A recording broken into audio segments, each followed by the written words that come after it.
All right, good morning, everyone. I'm Judge Jackie Powell, and we're in first appearance court. Today, I am going to tell you whether or not I found probable cause, and then we'll talk about release conditions. Today is not your trial, so I encourage you not to talk about your case because everything in this courtroom is being recorded and can be used against you at a later time.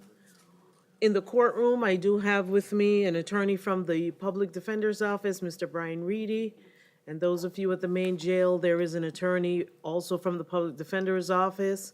And I also have in the courtroom with me the attorney from the State Attorney's Office, Mr. Eric Linder. We also have confinement status, pretrial supervision, and the clerk's office. And we'll work together to make this morning go through as smoothly as possible. When I call your name, I'm going to ask you to step up to the podium, and everyone will be addressed individually. If you have a private attorney, the private attorneys will come to the courtroom and speak on your behalf. Or if your attorney's not here, you'll let me know, and we will see what accommodations we can make. All right? So we're going to start this morning with Frank Ippolito. Good morning, Judge. He's approaching. Mr. Ippolito, you're before the court today for robbery, no firearm or weapon. Count 2 is burglary, unoccupied conveyance, unarmed, and count 3 is touch or strike battery. I do find probable cause, and I'll hear from the parties as to bond. Your Honor, the state would be seeking a $2,500 bond on 1, $2,500 bond on 2, $1,500 bond on 3, and order no victim contact. One moment, Judge. Sure.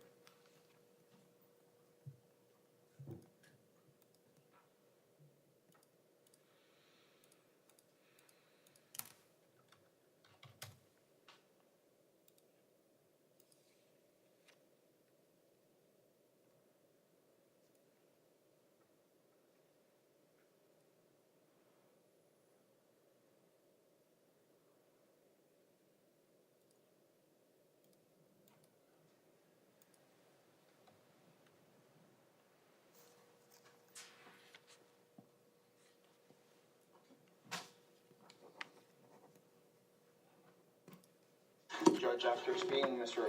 Ippolito, considering everything I just spoke to him, right now that's reasonable. I'm going to be contacting this appearance. All right, so the bond on count 1, 2,500, count 2, 2,500, and count 3, 1,500, and no victim contact. Troy, Judge, the only thing I'm going to be asking you in reference to is, I understand, Your Honor, I believe order no contact. They share a child in common. I believe this weekend is Mr. Ippolito's, I guess, weekend with his daughter. For purposes of just arranging child transportation, as far as to pick up the child and drop her off, I'm going to be asking the court to make an exception for that limited contact. Your Honor, I'd ask no, he can have a supervised contact if there's someone to pick up the child, but I'm not ordering limited Okay, contact. so a third person. Yes. That's fine. So a third person. Thank you, Judge. Troy Powers,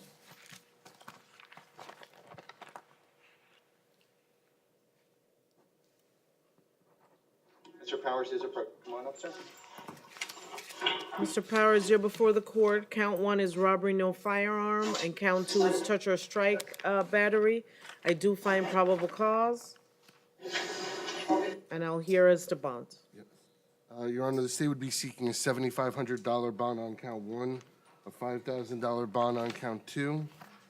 Mr. Powers has a 2017 theft, resisting without violence, and trespass twice in 2016. In 2015, he was convicted of grand theft auto, violation of a pretrial release condition. That pretrial release condition was a no contact order stemming from a battery of the same alleged victim that he was also convicted of in 2015. On the grand theft auto and violation of the no contact order, he violated his probation and was sentenced to 16 and a half months state prison. He had 3 more thefts in 2014 and a resisting without violence in 2010. Nothing further. Okay. Judge, $12,500 is something Mr. Powers does not have. Right now, he's unemployed. He was working in construction, but unfortunately, he was hurt, which prevented him from working. When he was working, he was only making about $60 to $80 per day.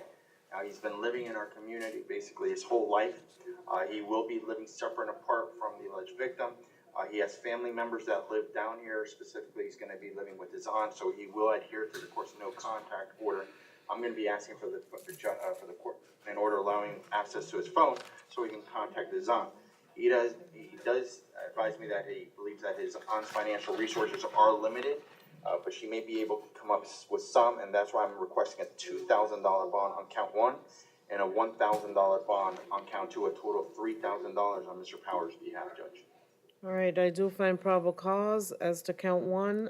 The bond is $5,000. Count two is $5,000. No victim contact. Ricardo Soto.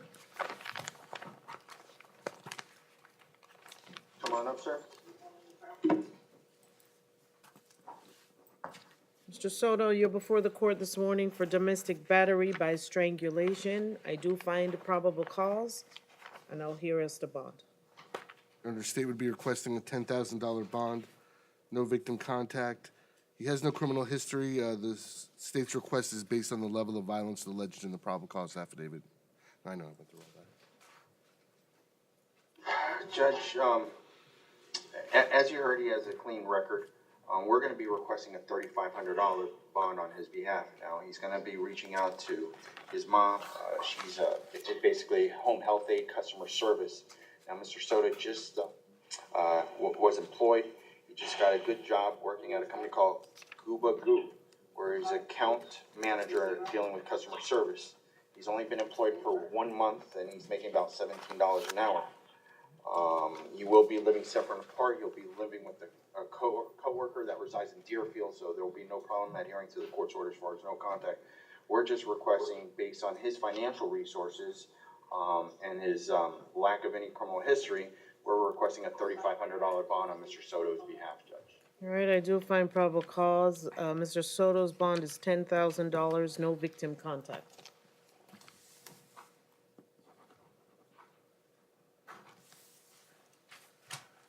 Joseph Bellamy.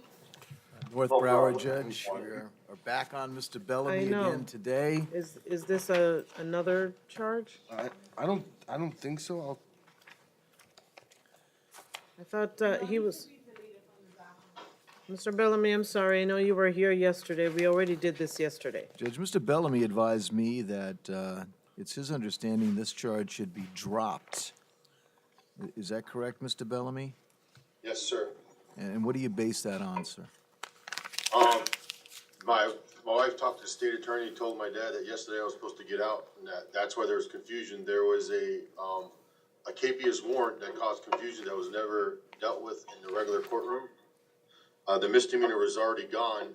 It got enhanced, and it was supposed to be dropped yesterday, that felony. It was a different felony, and they changed it to another felony. I thought we discussed this yesterday. Yeah, I don't know what he's referring to. Uh, I know it was up file from a yeah. misdemeanor to a felony. All right. As far as this, you shouldn't be on the docket today. I don't know, and the state is not providing any information that the charge has been dropped. Okay, Randall Holloman.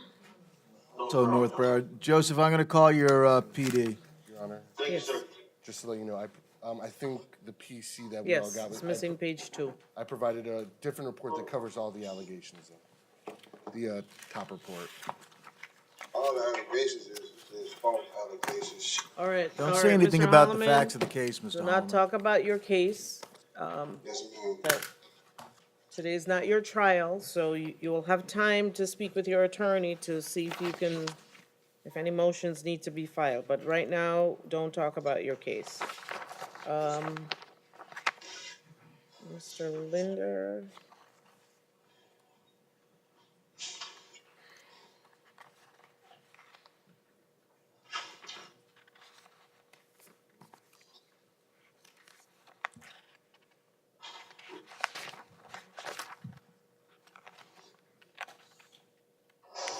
I don't, which,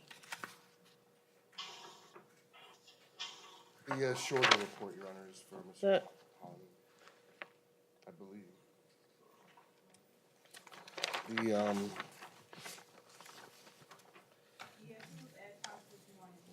It has,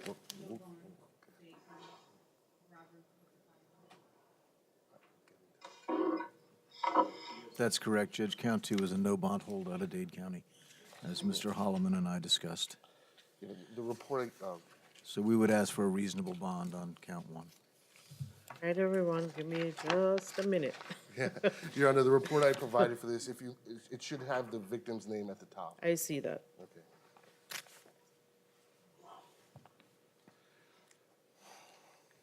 She won't know. Sir, Don't say anything about the facts of your case, Randall, okay?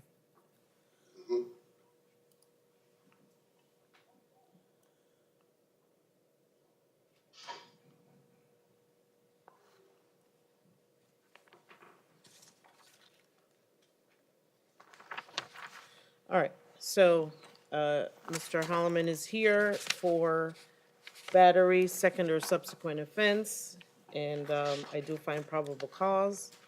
And now I'll hear from your attorney, sir, in regards to your bond. Judge, Mr. Holloman's not going to be able to post any kind of monetary bond, and in light of the fact that he has a no bond hold on count 2, he's going to have to go to his division judge. Okay, So I'd ask the court for a $5,000 bond. Your Honor, I'm going to be requesting a $15,000 bond.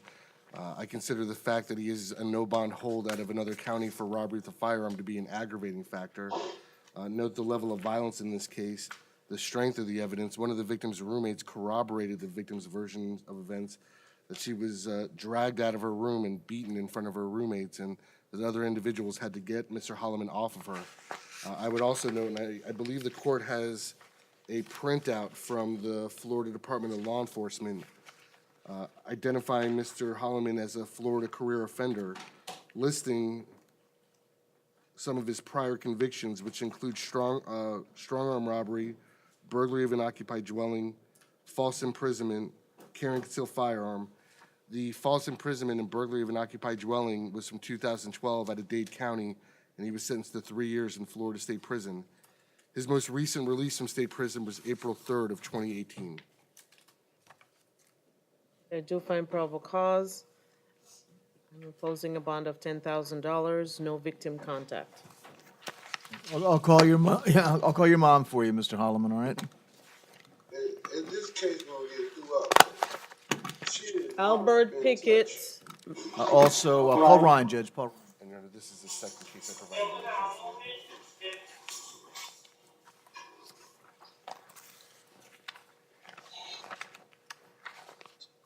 She said, "Oh, yes, hold on just a moment. I've been provided a supplemental report that I need to review.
All right, Mr. Pickett, you're before the court for the felony capus is for aggravated battery on a pregnant woman,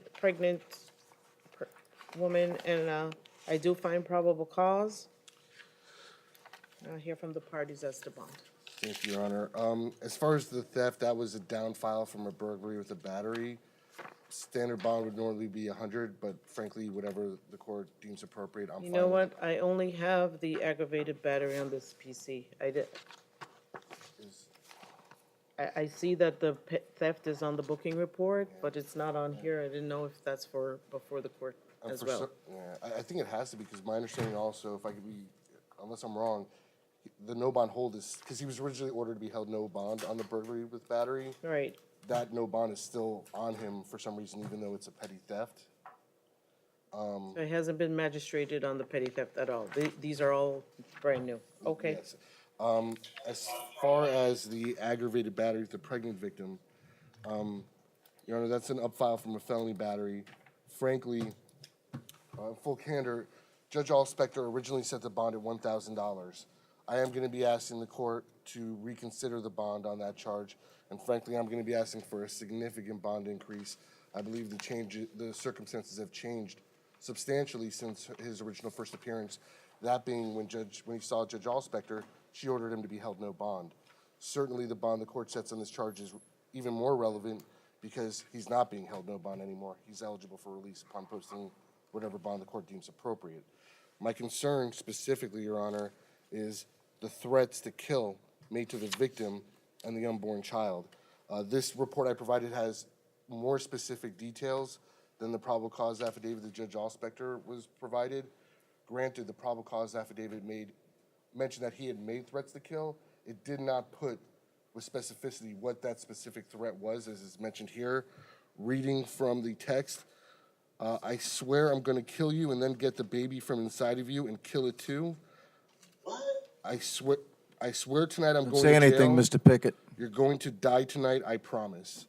I'm requesting a $25,000 bond, pretrial release with a GPS monitor. I believe no contact was already issued, but in an abundance of caution, I'd ask that it be ordered again. One moment, Judge, I'm just checking to see if there's history.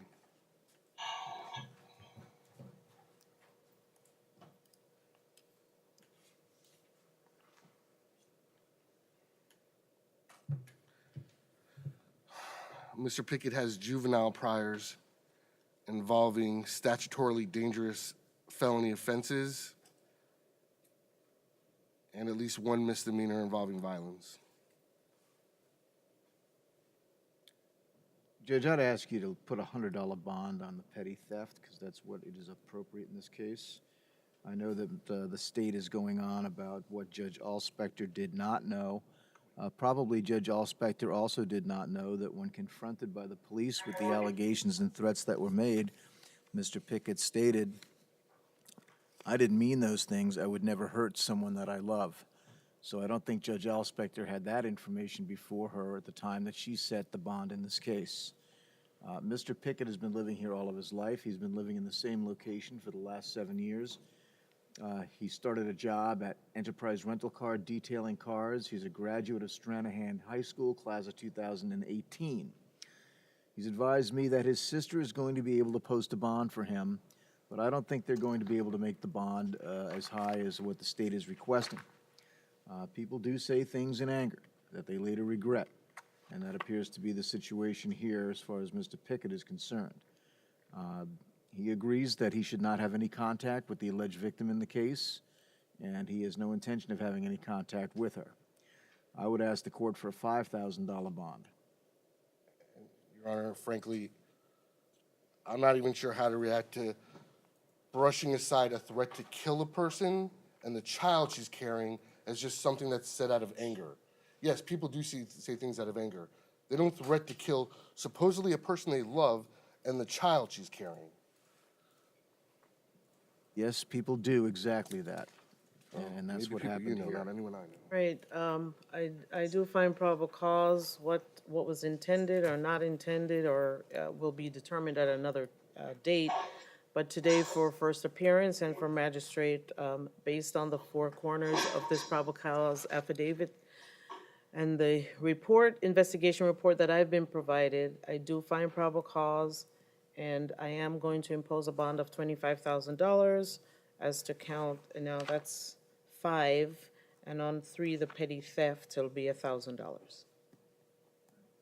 I'll call No your sister, victim Mr. Pickett. contact. Okay.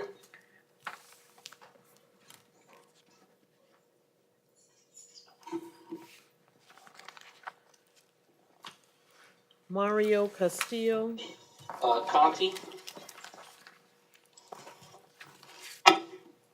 okay.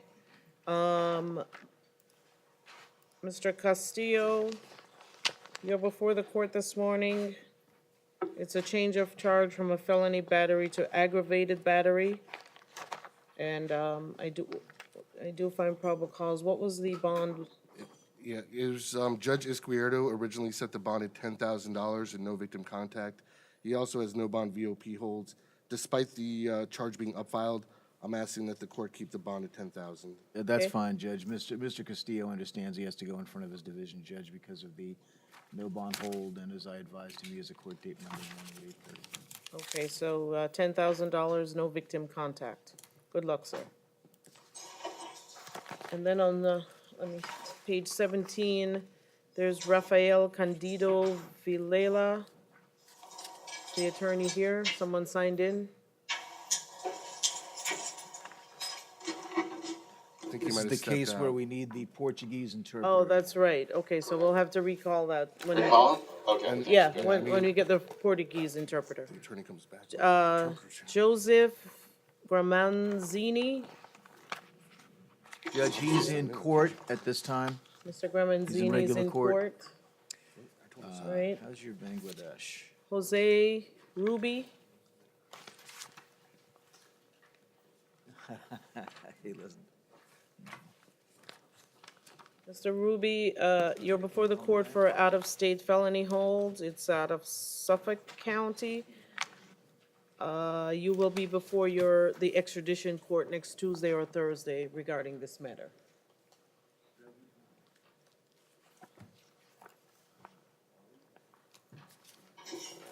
Sir, are you the attorney on Candido Vilela? We are waiting for the Portuguese interpreter. Okay, as soon as they get here, we can address. Paulette Bloomfield, No problem, John. Good morning. good morning. Ms. Bloomfield, you're before the court there are 3 counts of traffic KPS, and then there are counts 4 and 5 are out-of-county hold, there's a out-of-county misdemeanor I hold. missed before because I was sick, so. All right, so those holds are for child support and Marion County. I No, do, I'm supposed to ma'am, have transport. Oh, ma'am, sorry. let me finish, okay? Okay. I do find probable cause, and the child support matter is not for magistrate, so whatever you're gonna tell me about that, you I have to. I'm supposed to have. Don't say anything about it, Miss Bloomfield. Oh, okay, don't worry about it. Okay, all right, so nobody listens to me when I say don't talk about your case. So you have all those traffic KPS, I don't find probable cause, I don't know if there's anything that she wishes to do with, I just want it done and over with. So I don't know what I resolve, because I paid everything to get my license back, and this was the only thing holding me up. well, you have, these KPS are 3 driving while license suspended matters. Judge, she has court on Monday, Yeah, and she's not gonna be able to bond out because of the no bond hold on count 5. yeah, let's I leave think this maybe for if she your, goes in front of her judge on Monday, they'll have a lot more information that's there. fine. There's possible habitual offender suspensions involved in this. So, Ms. Bloomfield, I think you need to go see Judge Pohl on Monday. Yeah, I go see them here. yes, That's Yes. right. yes, Oh, okay, okay. all right, All right, good luck. yes.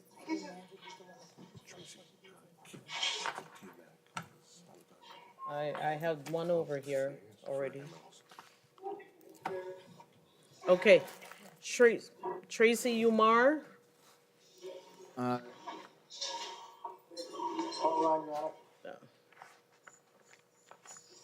all right. You're before the court for 1 count of petty theft, and I do find probable cause. I didn't get a chance to ask Miss Umar if she was interested in resolving this or if she was gonna be able to make the $100 bond. It's, the paper says my bond's $25. A $25 bond, I'm sorry. I don't have anybody to bond me out. I don't have anything. I haven't even been able to use phone yet, so.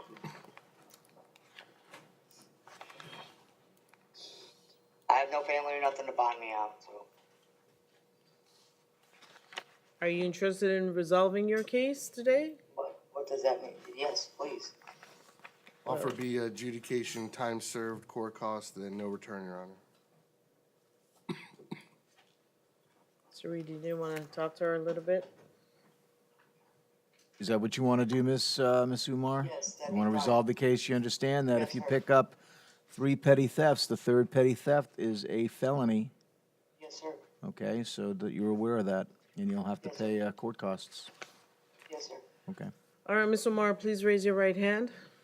Do you swear or affirm to tell the truth? Yes. You can put your hand down. Do you understand everything that's going on here today? Yes, ma'am. Do you need more time to speak with your attorney? No. Is anyone forcing you to resolve your case? No. Are you under the influence of drugs or alcohol?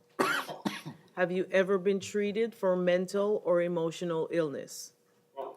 You understand you have the right to go to trial, but by taking a plea today, you are giving up that right. Yes. And do you understand that if you're not a U.S. citizen, by taking a plea, it could subject you to deportation or immigration changes? Yes. What plea do you wish to enter, ma'am? Guilty. All right. I accept your guilty plea. You find that it's freely and voluntarily given. Your sentence, ma'am, is adjudication and time served, and I will give you 6 months to pay your court costs. Good luck. Thank you. Regine Dickens, She's here at Main, Judge, approaching.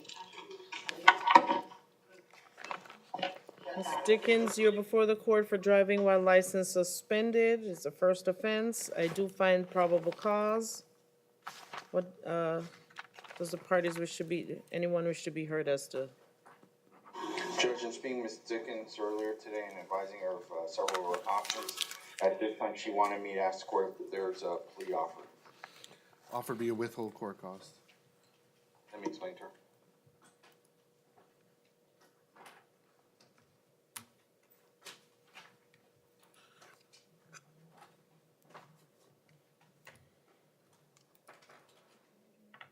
Judge, she wishes to accept the state's offer.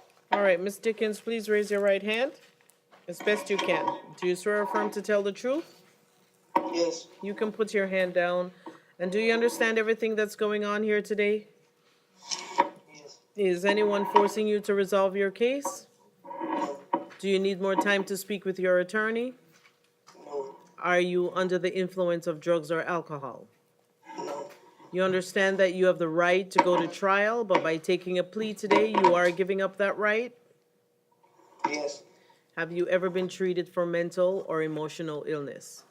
No. And do you understand that if you're not a U.S. citizen, by taking a plea, it could subject you to deportation or immigration changes? No. What plea do you wish to enter, guilty or no contest? No contest. All right, I accept your no contest plea. I find that it's freely and voluntarily given, and your sentence is a withhold adjudication and court costs. Good luck. Maria Olivares, Medical research, Your Honor. okay. Sean Lundstedt, Medical reset. Shambi Virgo, No problem. thank you.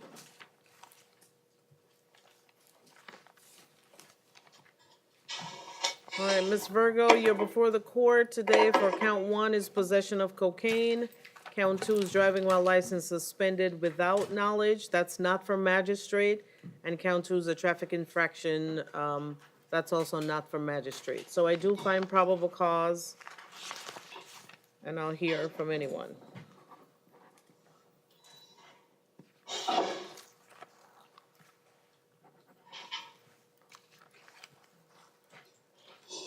Judge, I didn't get a chance to talk to Miss Virgo, Judge. Can you afford a $1,000 bond, Miss Virgo? Who's going to bond you out? My cousin, Does your cousin know where you are? yes. Have you spoken to your cousin since you've been in jail? I spoke with the bondsman. Okay, so you're all set? You're good to go on a $1,000 bond? Okay, I'd ask the court to leave the bond at $1,000 then. All right, I do find probable cause, and the bond is $1,000. Good luck. Next, we have Latoya Shamika Robinson. Paul Ryan.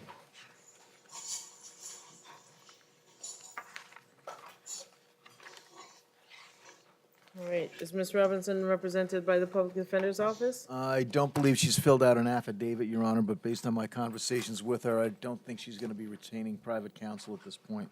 All right.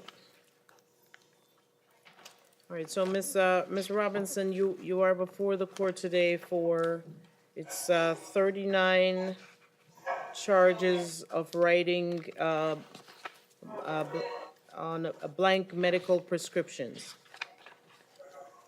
And I do find probable cause. Judge, based on my conversation with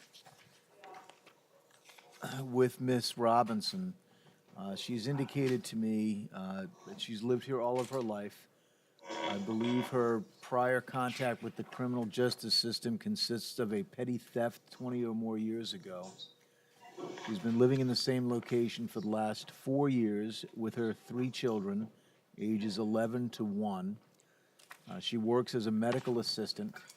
She has some college in her educational background. She's provided me with the name and number of her father, who she believes is going to be able to post some bond for her, but unclear if he's going to be able to make a $39,000 bond. I'd ask the court for a total bond of $10,000 for Ms. Robinson. Your Honor, first I would note, I don't believe her work as a medical assistant is really a mitigating factor, considering that's what enabled her to write all these fraudulent prescriptions. I would note this does not appear to be an isolated incident. It appears to be a substantial amount of fraud, noting that she wrote at least 140 prescriptions during the time period involved in this matter to numerous people, many who were not even patients of the facility she worked at.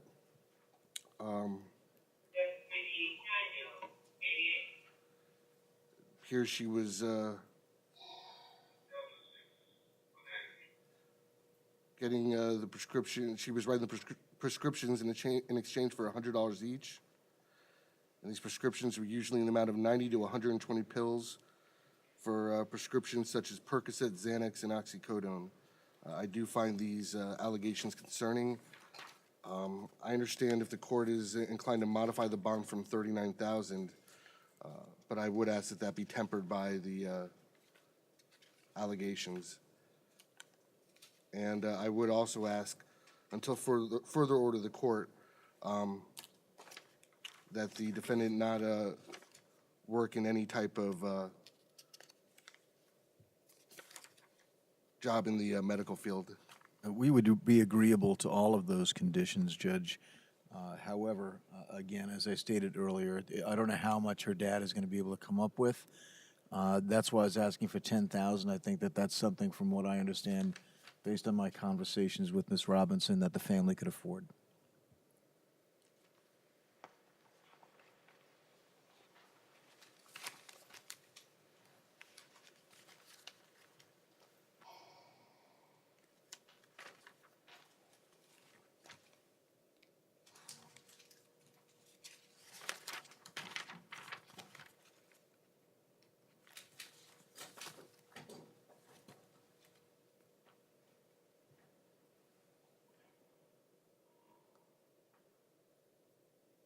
All right. I do find probable cause. I am going to impose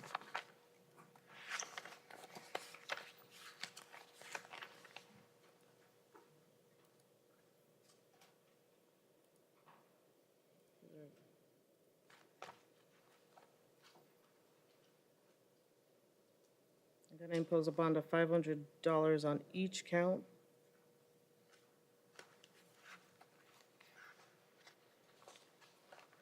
With All the other conditions of not working in a medical facility. Was there something else, Mr. Orlando? No, Your Honor, I believe that would satisfy Okay. the court's, state's concerns. So $500 on each, on all 39 counts. Call your father for you, Ms. Robinson.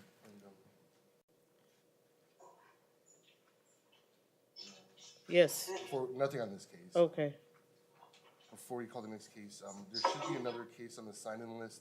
I have a detective present that is assigned to the courthouse, and I believe he has other matters he has to attend to. If we could, There's the something Senate- that's sign in? I did have him sign in. Oh, I didn't have it. Yes, Fred Dre. I didn't have it, so I didn't call it. I figured there was something.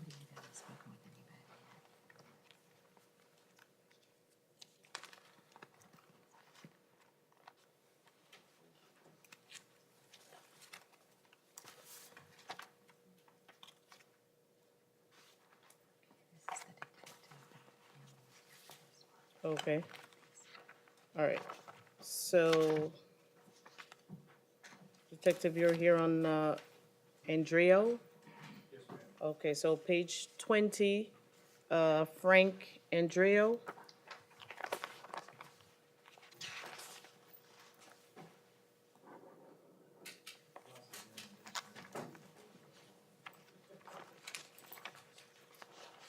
Judge, Mr. Andreo is on page 20. The deputies, I believe after page, I think it's 18, haven't brought in those gentlemen, but they're going to get him, and then I'm gonna need a minute to talk to him, Judge. All right, To see if he has his own attorney or gonna be applied for. When you're ready, let me know. Okay, they're bringing him in right now. Okay?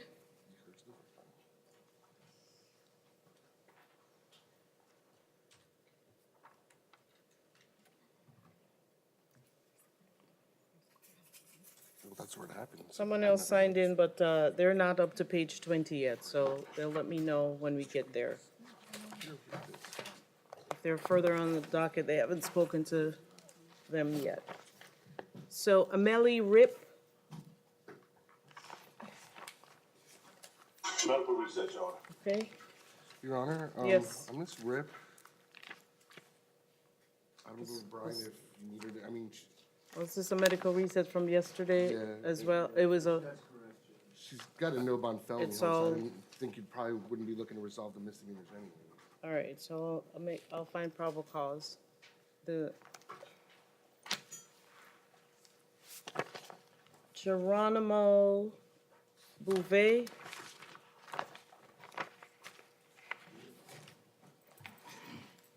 He's approaching, Judge, he's here, okay?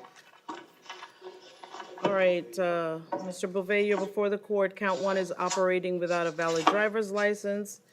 And counts 2 through 6 is a traffic capias. I do find probable cause. The capias are from March 26, 2019 for unlawful tag, failure to register vehicle, operating without a valid driver's license. And then on March 5, there is a no-show for arraignment, it's operating without a valid license.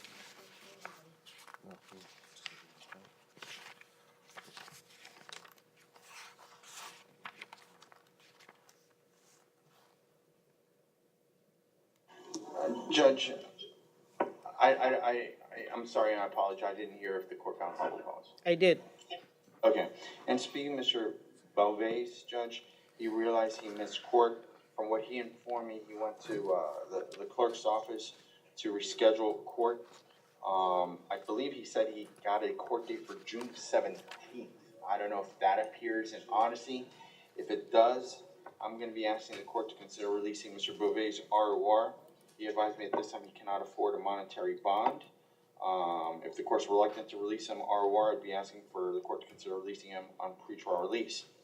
If it turns out that's not, there's no information like that in Odyssey, then I did explain to Mr. Beauvais, most likely the court won't take any action. He'll be seeing his judge on, I believe, this Monday, the 8th. Yeah, there's nothing to indicate that, as far as requests to have the capias withdrawn. It does appear he's failed to appear in front of two judges, Judge DePrimo in West Satellite and Judge Brown in Central. And when does he allege that he went to have the date? That's what I had to. Okay. He said 3 days after he failed to show to court. All right. I ain't gonna leave the bond in place. He has court on 4/8 at 9 a.m. And we'll see what happens then. Your Honor, Yes, and I don't know if the clerk's office would do this on their own. yes. Maybe it's possible to have the West Satellite case follow to be brought before Judge Brown also. Madam Clerk, can we do that? All his cases, he has two cases. If one is from the satellite, if we can have them all brought before Judge Brown. I don't know for when. Whenever it's set for the docket. GS, you didn't, Judge, he is here, and If we can we're gonna just- be requesting an interpreter. I believe Mr. Reedy contacted the interpreter's office. Yeah, it's a tough one, that's Judge. for what? It's Bangladesh, Bangladesh. and they'll be here at 1 o'clock. Okay, so we'll reset for the afternoon. Thank you. Let me advise the deputy. And the other gentleman that was asking, I mean, I don't know if it can happen for Monday, but the request is if we can just have them all at one, because some is from satellite and for me. Okay. The thought was, even if they can't get the actual paperwork, at least get the pieces on the document itself. All right, Christopher Mosey, I'm skipping some of the, that belong to Mr. McLaurin's. He said he'll be here later. So Christopher Mosey, I know.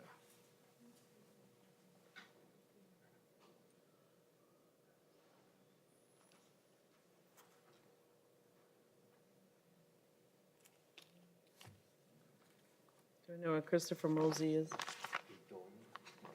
Mozie.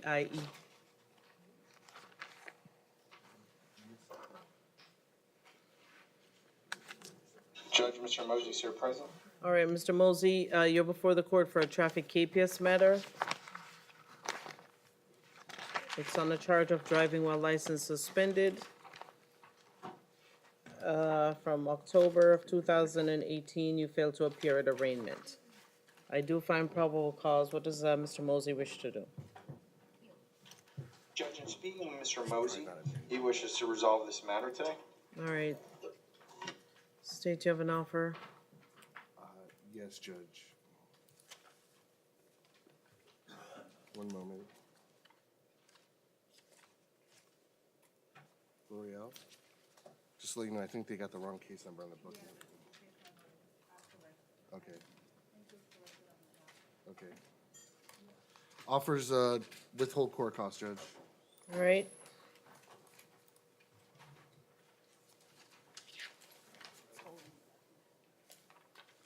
Judge, in speaking with Mr. Mosey, he wishes to accept the state's offer. The judge can ask you some questions, sir. All right, Mr. Mosey, can you raise your right hand as best as you can? Oh, I can't. I got the turner. Okay. Turner uniform. Okay, do you swear or affirm to tell the truth? Yes. All right, you can put your hand down. Do you understand everything that's going on here today, sir? Yes, ma'am. Is anyone forcing you to resolve your case? No. Do you need more time to speak with your attorney? No. Are you under the influence of drugs or alcohol? And No. have you ever been treated for a mental or emotional illness? No. And you understand you have a right to go to trial, but by taking a plea today, you're giving up that right? Yes, ma'am. And do you understand that if you're not a U.S. citizen, by taking a plea, it could subject you to deportation or immigration changes? Yes. What plea do you wish to enter, sir? Guilty. All right, I accept your guilty plea. Find that it's freely and voluntarily given. Your sentence, sir, is a withhold adjudication and court costs. Good luck, sir.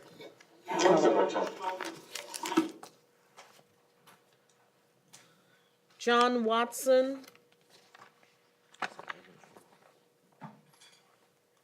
Mr. Watson is in North Broward, Your Honor. He would like to resolve this matter. He did surrender himself on this case. All right, Mr. Watson, you're before the court today for a misdemeanor capias on a petty theft charge. I do find probable cause. Is it correct that you wish to resolve this case today? That's correct, Your Honor. All right, State, do you have an offer for Mr. Watson? One moment, Judge.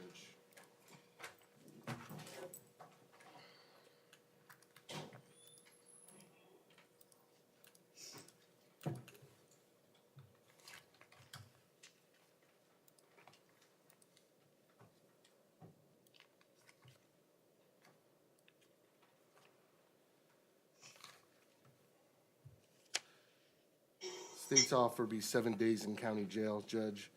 He just pled out a theft February 5th of this year, had a theft 2017, theft 2016, robbery by sudden snatching in 2016, another theft in 2012 while resisting a merchant. He has other priors, but those are the most relevant to this offense. When you say he just pled out, when did he plea out? I'm sorry, he just pled February 5th. Okay, all right. I'd invite you into the negotiations, Your Honor. I think the fact, he was in the hospital. If you give me time to talk, I just want I to know, find no, out I know, I information. I understand. Mr. Watson advised me as soon as he got out of the hospital, the next stop for him was the Broward County Jail.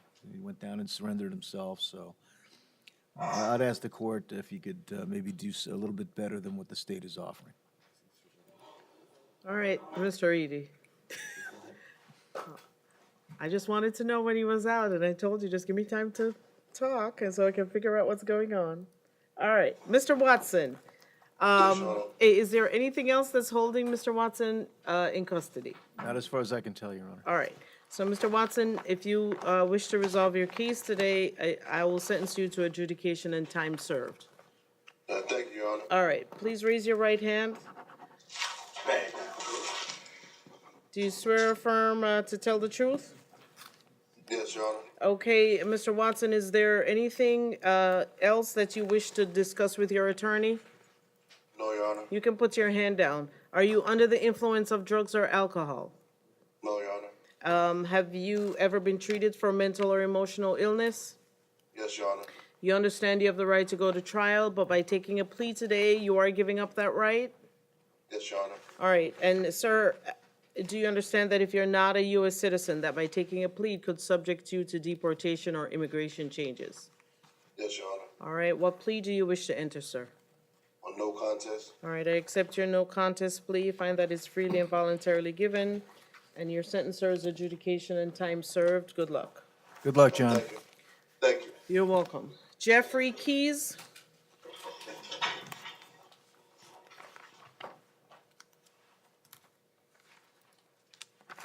And, And Judge, whenever the court is ready, we're ready to proceed on Mr. Frank Andrew. oh, can we do Mr. Andro then? And we'll just hold off on Mr. Keys just a moment? Okay, have a seat, sir. I don't call it. All right. So, Mr. Andro, you're before the court today for robbery by sudden snatching without a firearm. I do find probable cause, and I'll hear from the parties as to bond.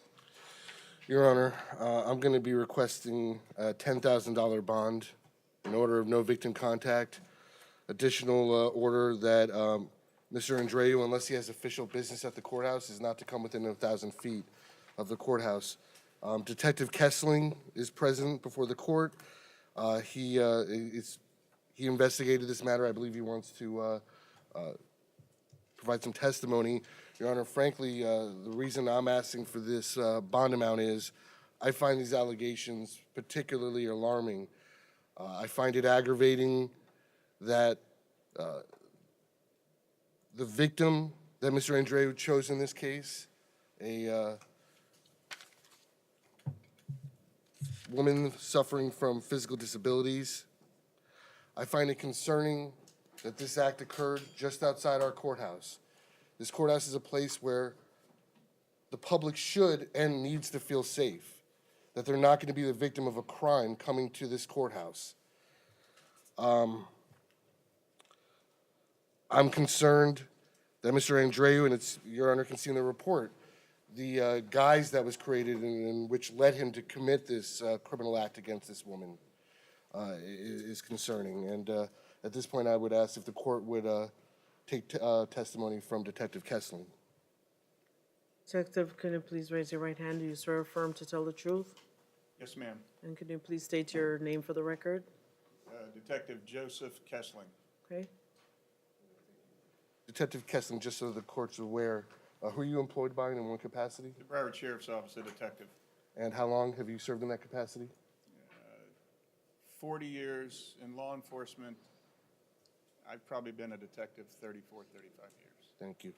And you were involved in the investigation of Mr. Andreu on charge of robbery by sudden snatching that occurred just yesterday outside this courthouse? That is correct. And do you have, based on your investigation, do you have any concerns for the safety of the community with respect to Mr. Andreu? Oh, absolutely. In my 40 years, my background is homicide and violent crimes. This is one of the most heinous, egregious crimes that I've actually witnessed. I mean, it just sickens me that a very severely crippled, handicapped lady that could barely walk, that had a brace, and was wobbling, like it took a long time to walk 10 feet with a cane.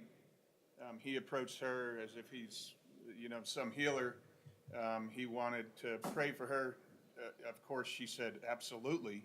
She said, I could use all the prayers I need. I've been handicapped most of my life. And I mean, it's just visibly all over her body. You could see she's severely handicapped. And he hugs her. He's looking inside her purse. Her purse is on her arm. It's wide open, about the size of a volleyball. You could clearly see the $20 bill sitting on top, and you could clearly see the cell phone. He opened up the door for her. He gave her flowers, and by the way, a witness came up to us and said that this man took those flowers from a gravesite at the cemetery down the street, but that's either here nor there. He got down on his hands and knees. He started praying. When she closed her eyes, he reached in her purse. She felt his hands. He actually had her both hands on her thigh, and she felt, as soon as she felt the one hand and her purse jiggle, she opened up her eyes, and then she jerked back, and she ran inside for help and contacted law enforcement. And it just sickens me that anybody would do that to anybody, more or less a severely handicapped individual. And let me ask you, Detective Kessling, the acts you just referred to, were you able to observe those acts based from video surveillance of the incident? It's on surveillance video. If you see it, it'll sicken you. I have nothing further, Judge. I just like the bond to be kept at $10,000, and this guy does not need to be out at the courthouse with his fake money or whatever he had and his flowers doing that to people. All right, thank you. I'll hear from the defense. One moment, Your Honor.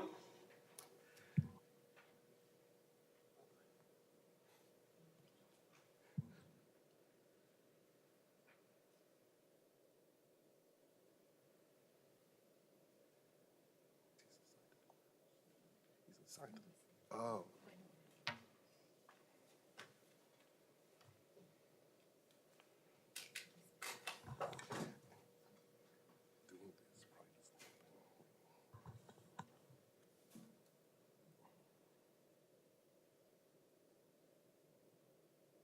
Judge, in speaking to Mr. Andrew, from what he's advising me, he's looking forward to his day in court.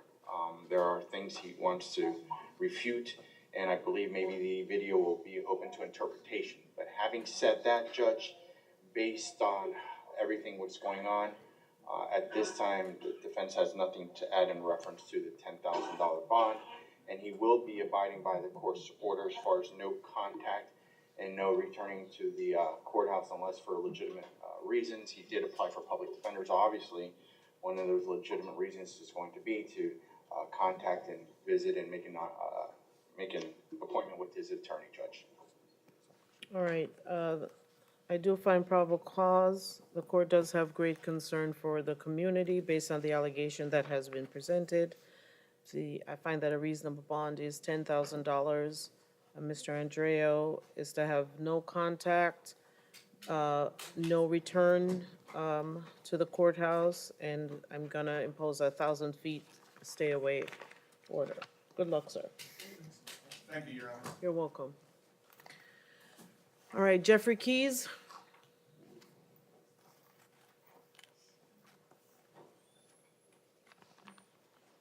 All right, Mr. Keys, you're before the court for a touch or strike battery. I do find probable cause. I'll hear from the parties as to bond.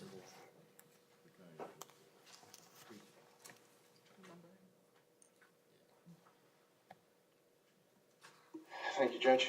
Judge, and Ms. Fee, Mr. Keys, we're gonna be requesting Mr. Keys be released on, pre-trial release. He's been living here most of his life, approximately 45 years. He is, 58 years old. He is working, he just got a job in customer service for a student loan advising company where he's been employed for about 3 months, making only about, $10 an hour. I believe from what he advised me, maybe the last time he had contact with the criminal justice system was regarding maybe some municipal ordinance for an open container. Judge, we're gonna be asking the court, like I said, for pre-trial release. My understanding is he's going to live with his mother, who resides in Miami. She's on a fixed income social security, so his mom's not in a financial position to post his monetary bond. And that is what the defense is requesting at this time, Judge, on this misdemeanor offense. Your Honor, I would ask that the court keep the $1,000 bond in place. No contact, no return. While normally we don't consider a municipal ordinance for an open container to be that big a deal, in light of the allegations in this case, I think it is pretty relevant, considering while intoxicated in this business, while the employee's just trying to get him out of the business when he's harassing customers, he physically attacks the employee. An independent witness fortunately was there to hold Mr. Keys back to stop the physical attack from continuing. And the victim did have physical signs, physical injuries from the attack. Does Mr. Keys have priors? Yes, he has the municipal ordinance that he was arrested on last year on failure to appear that Mr. Romero referred to. I'm showing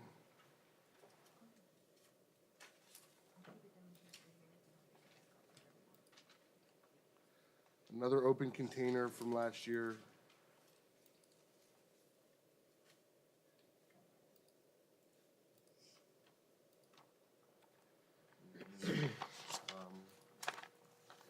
Theft 05.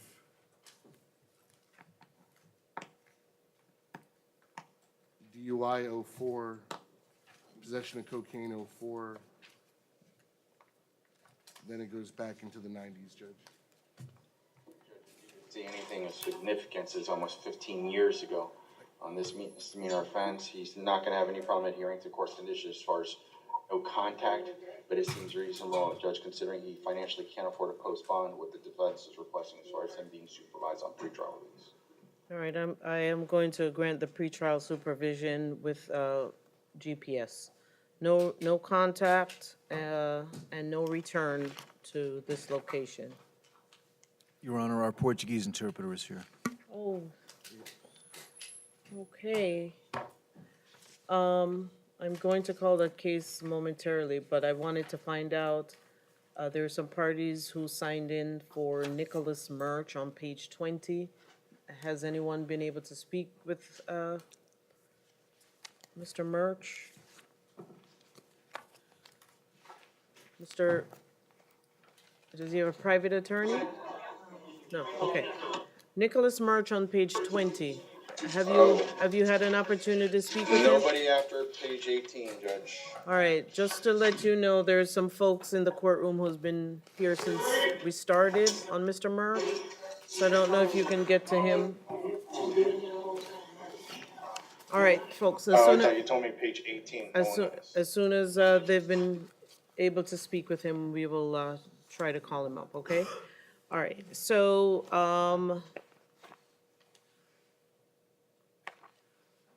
what do I have? All right, so, Mr. Candido Villela Page 17. on page 17.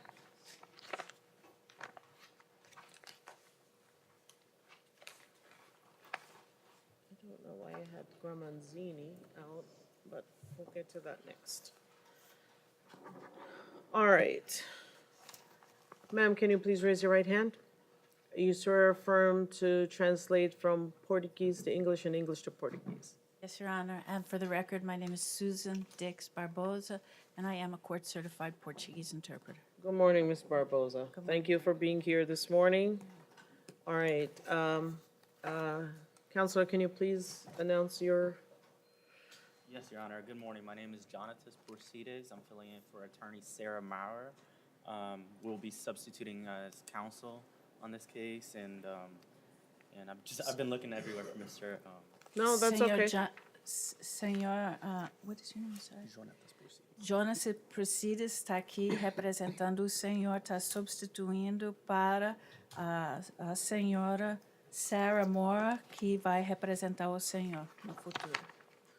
All right. Mr. Candido Villela, you are before the court today for, this is charge number 24.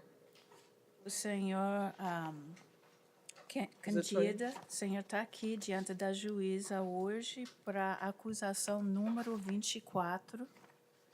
Is it 24 or 22? Não se Keep sabe his- se é 24 ou 22. The KPS says 22. All right. Parece que é 22. Okay, it's charge 22 on the information, charge 24 on what he's being held on at the jail. Okay. Ok, é número 22 num documento que chama informação, mas na cadeia é número 24. É identificado como acusação número 24. So this charge Essa é a acusação agora. is possession of alcohol by a person under 21. É possuir álcool de uma pessoa menor de 21 anos.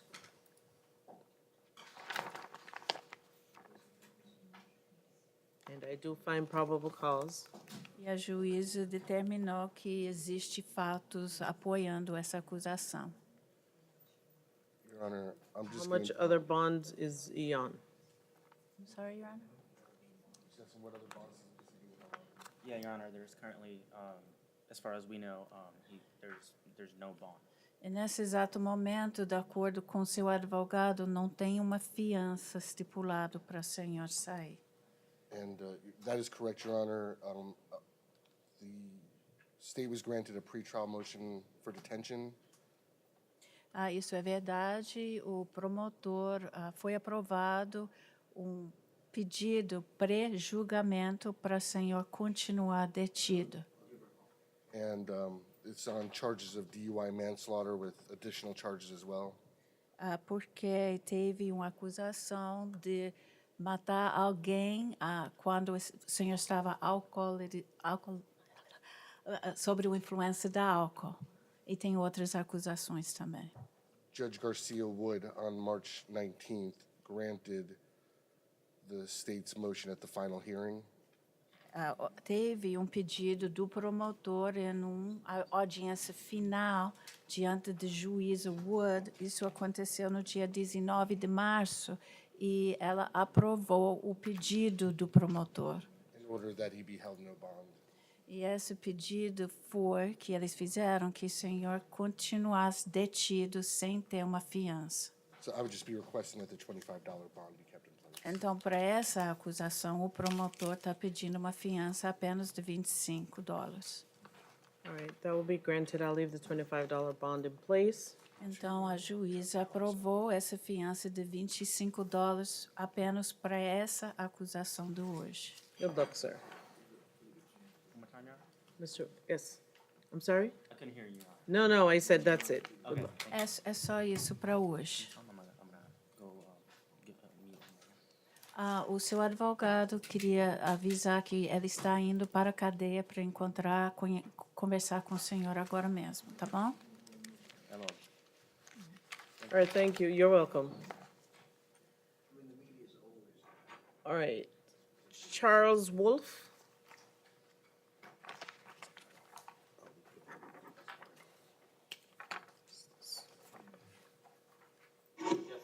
Approaching, Judge.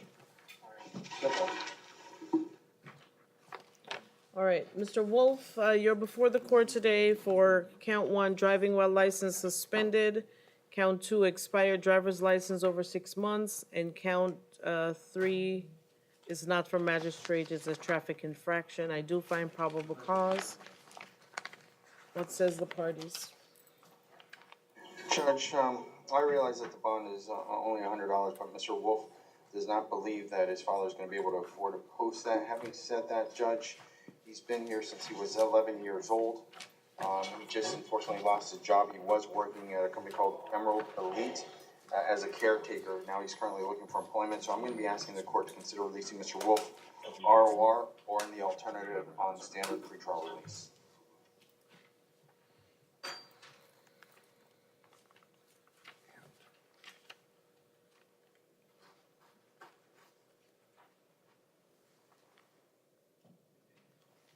I still haven't heard anything.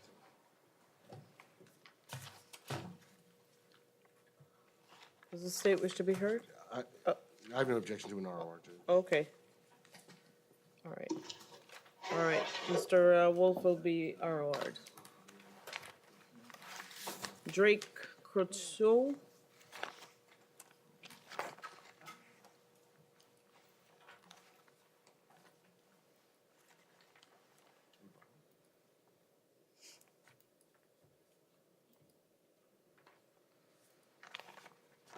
All right, sir, you're before the court. Count 1 is DUI. Count 2 is unlawful speed, is traffic infraction not for magistrate. I do find probable cause. Judge, it's me, Mr. Courteau. My understanding is 21, been here his whole entire life. Went to school down here, is working here locally, lives here with his father. If the state can verify this is his first contact with the criminal justice system, I'm going to be asking an ROR on his behalf, a straight ROR.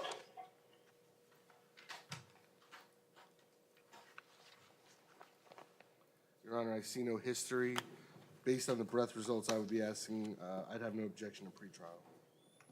Judge, our only request is based on the fact that he has no prior criminal history and his first contact with the criminal justice system. I think it's reasonable to have him release ROR. If the court's not inclined, then we're going to ask you just to leave the bond in place. I'll be contacting his father. All right, I'll ROR Mr. Kotsu. Thank you, Judge. And also, we're ready to proceed on Mr. Murch, Judge. All right. Yes. Is it, I don't know what page, just one. 20. No, Mr. on, Murch was 20, Judge. no, I know. There's a Joseph Gramanzini. I put the paperwork aside. I don't remember why. It was domestic, Your Honor, I believe we reset him at PM, I believe. He Gramanzai? needs an union interpreter. No, that Another was, reason we reset him. Well, then, but there, I believe we reset him all right. for tomorrow. Is he- Yeah, I think Ramanzini's in court. Yeah, I think we reset Gramanzini, him tomorrow. okay. Ramanzini was in court. All right. Okay. All right, folks, good morning. All right. So on page 20, we have Nicholas Murch, and Mr. Murch is before the court. Count 1 is burglary of a dwelling structure or conveyance armed. Count 2 is throwing a missile in a dwelling vehicle or building. Count 3 is aggravated battery. Count 4 is aggravated assault with a deadly weapon without intent to kill. All right.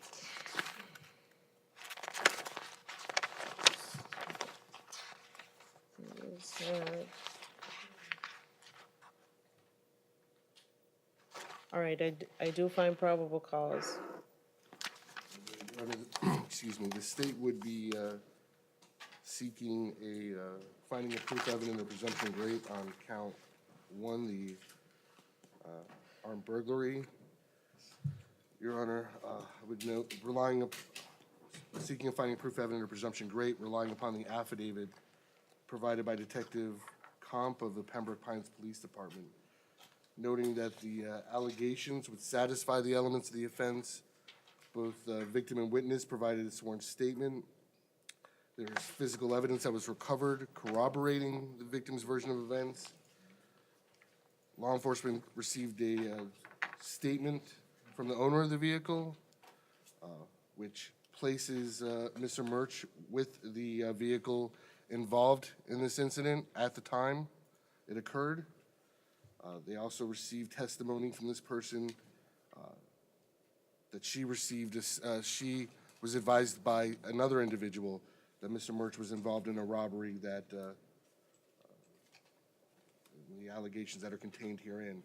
Also noting that the victim identified Mr. Murch via a photo lineup.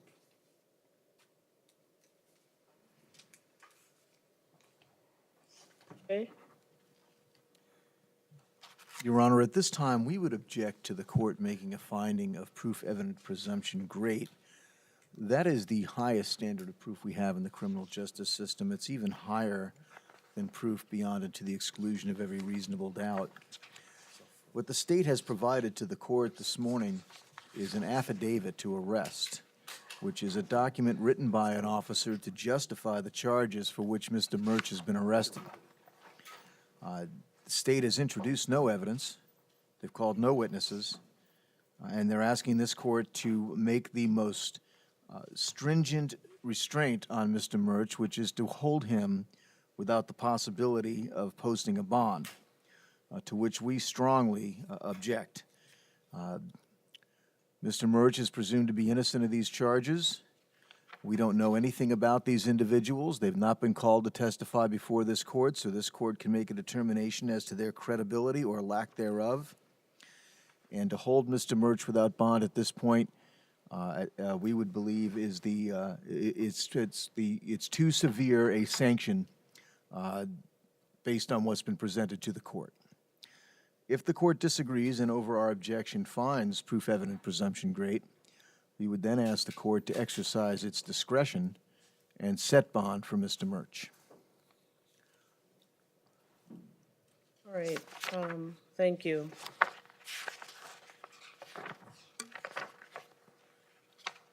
In reading the case law, there's no requirement that I call witnesses to testify before the court for making a preliminary finding of proof evident presumption great. The affidavit that I've read is quite concerning, and that's what I make my determination based on today.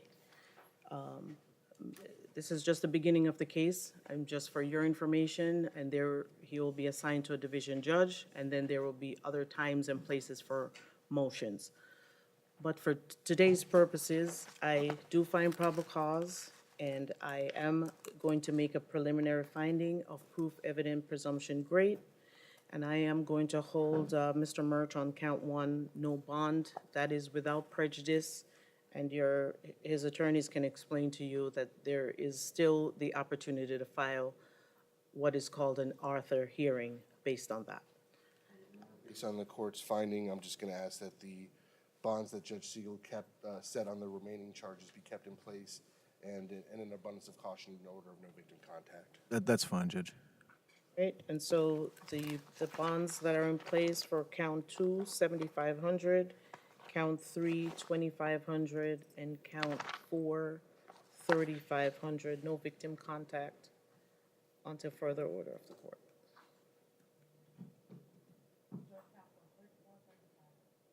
$35.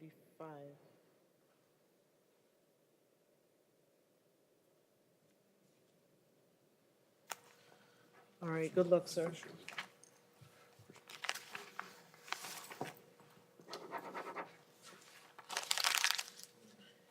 Anthony Hare.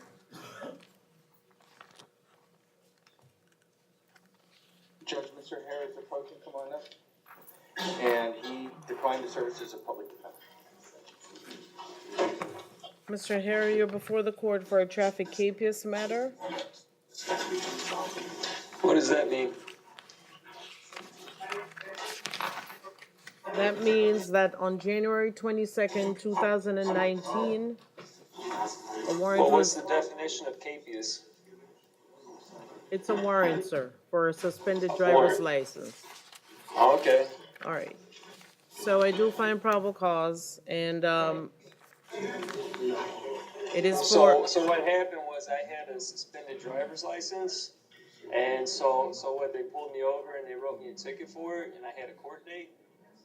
And so then what happened? I didn't show up for the court date, so you skipped my due process, you violated my due process, had a trial without me, and then you found me guilty of a crime.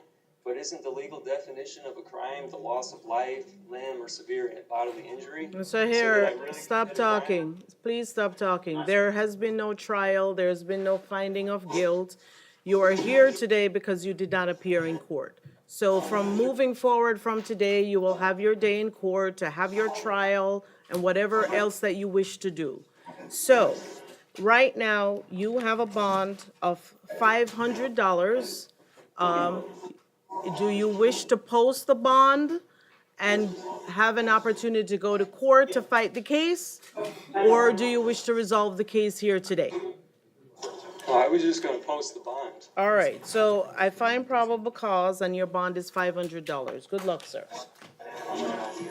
Jermaine Coleman.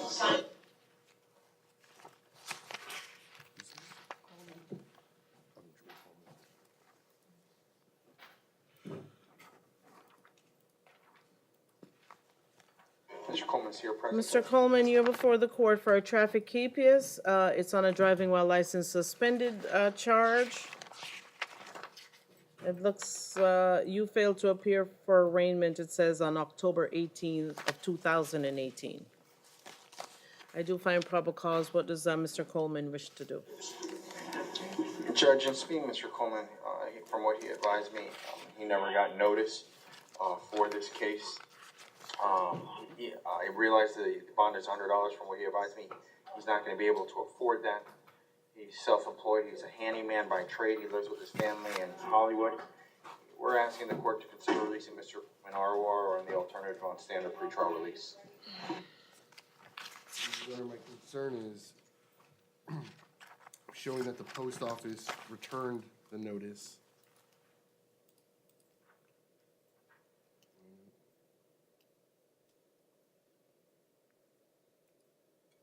This was returned to sender not known at this address. I know, Mr. Romero's asking for an ROR, but I just feel like we're gonna be in the same situation again. It just, So, I'm sorry. so Mr. Coleman, where do you reside? I let the judge know the address. 2060 Hollywood Boulevard. How long have you lived at that address? I've been there like from February 9. All right, so did you previously live at 1050 North Federal Highway in Hollywood? Yes, ma'am. So, Then I moved to Fort Lauderdale. but that's when the mail was returned, that you don't, and you're saying you live at this new address since February? Yes, ma'am. Your Honor, I'm sorry, I just entered 2060 Hollywood Boulevard into the system, and what I get back is an Argentinian restaurant. Yeah, it didn't sound right. So that 2060 Hollywood Boulevard is not. Judge, he says he lives on top of the restaurant. Are you gonna hire your own, or do you wanna come to the Apartment 3.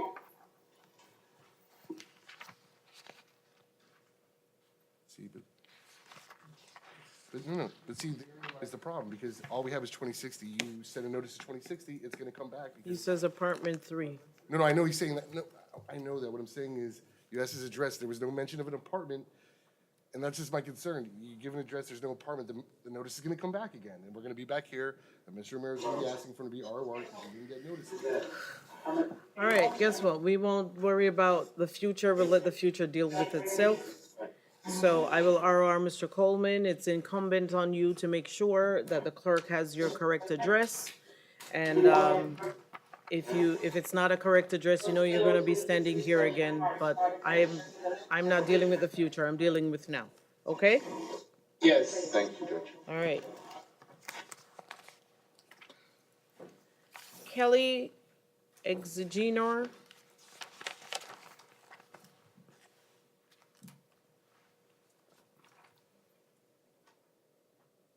Judge, Mr. Exgenor bonded? All right.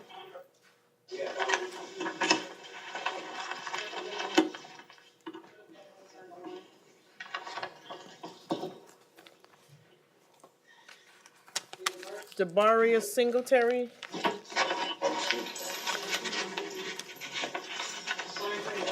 Eunice Ms. Gordon, come on up, sir. All right, what page did I tell you, sir?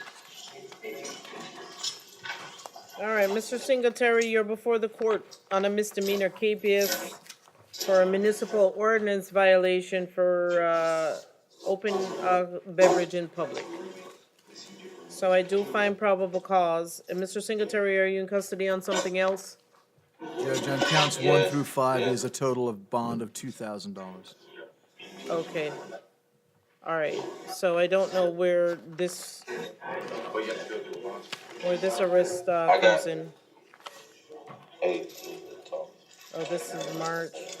All right, so Mr. Singletary, I do find probable cause, and I'll leave the bond of, what is that, $50 in place? And you can work that out with your attorney when you go to your division, okay? I get a phone request. A phone for my numbers. Okay? That phone. Yes, Phone, Judge.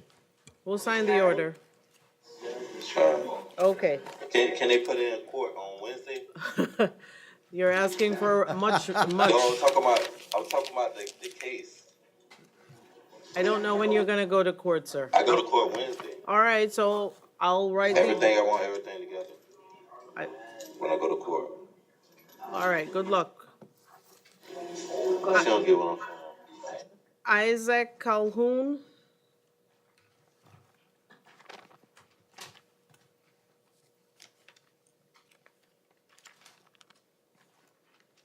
Mr. Calhoun is approaching, Judge. All right, Mr. Calhoun, you're before the court for 2 counts of burglary, unoccupied conveyance unarmed, and count 3 is loitering or prowling.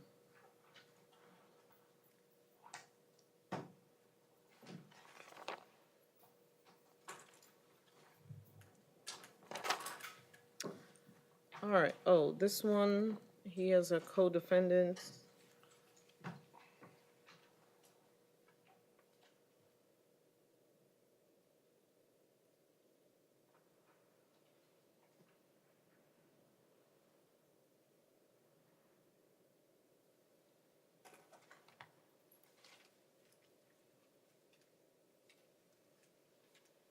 Looks like this is attempt.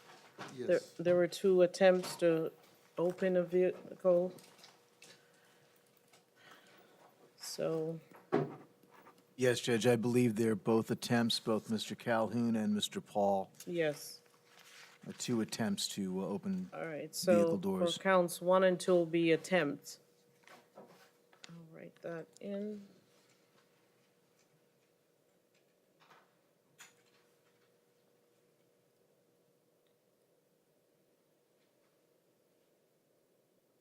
All right, so I do find probable cause for counts 1 and 2 attempted burglary, and then count 3 loitering and prowling. And I'll hear from the parties. I'll be requesting $1,000 bond on each count on 1 and 2. No return to 2743 Northeast 8th Avenue, Wilton Manors.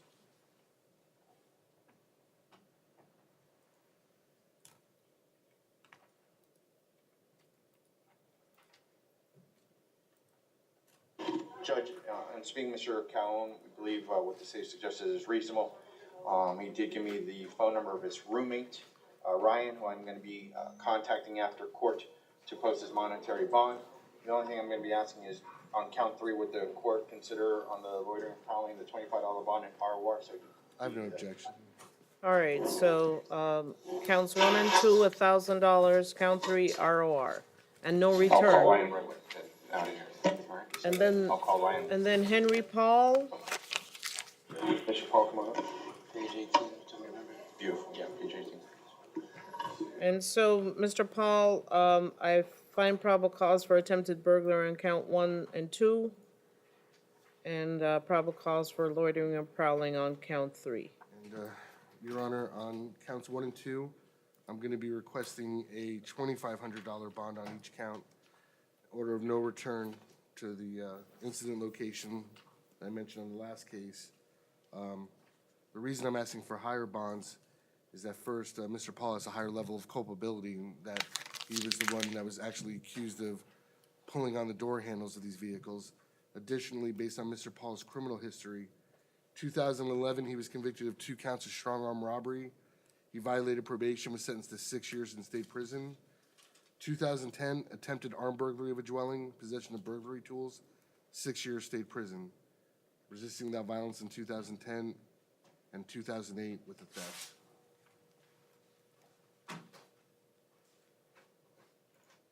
Judge, I apologize. What did the state ask for counts 1 and 2? 2,500.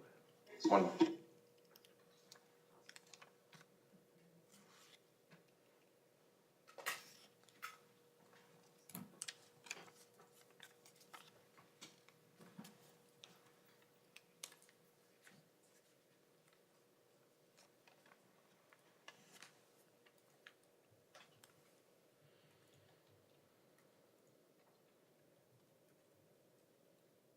Judge, in speaking Mr.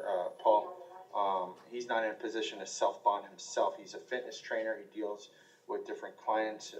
His income varies, but he's been here his whole entire life. What he's going to try and do is contact friends and family to see how much they can come up with. Now, he doesn't have the phone numbers memorized, so I'm going to be asking for a phone order. Judge, he believes that a certain friend that he plans on calling would easily be able to come up with the $300 or 10% with the bond. So what I'm going to be asking the court to consider is $1,500 on counts 1 and 2 on Mr. Paul's behalf. And a phone order, of course. All right. I'll grant the $1,500 on both counts and $25 on 3, and I'll sign the phone order. Thank you, Judge. Carlo Camus.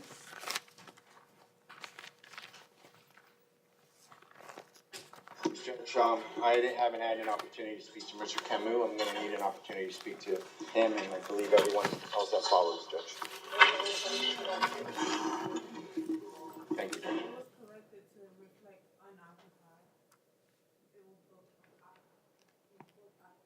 Okay. All right, Mr. McLaurin, are you ready? Yes, I am, Judge. All right, Judge, thank you for holding off on those cases. I appreciate that. okay.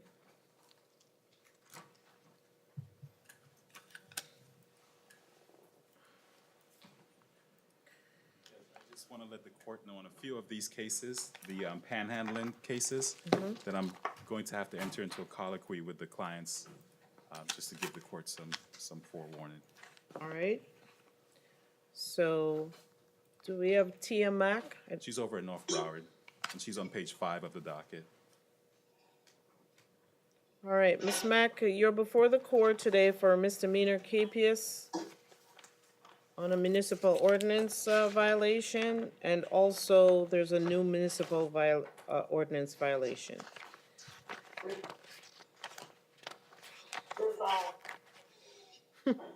I hear you. I would like to resolve it today. All right, I do find probable cause. Mr. McLaurin? Yes, Judge, I did speak with Ms. Mack earlier this morning, and she indicated to me, as she's indicating to you now, that she would like to resolve both of these municipal ordinance violations.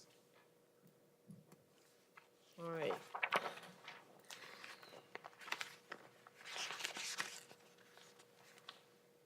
The charges are open container.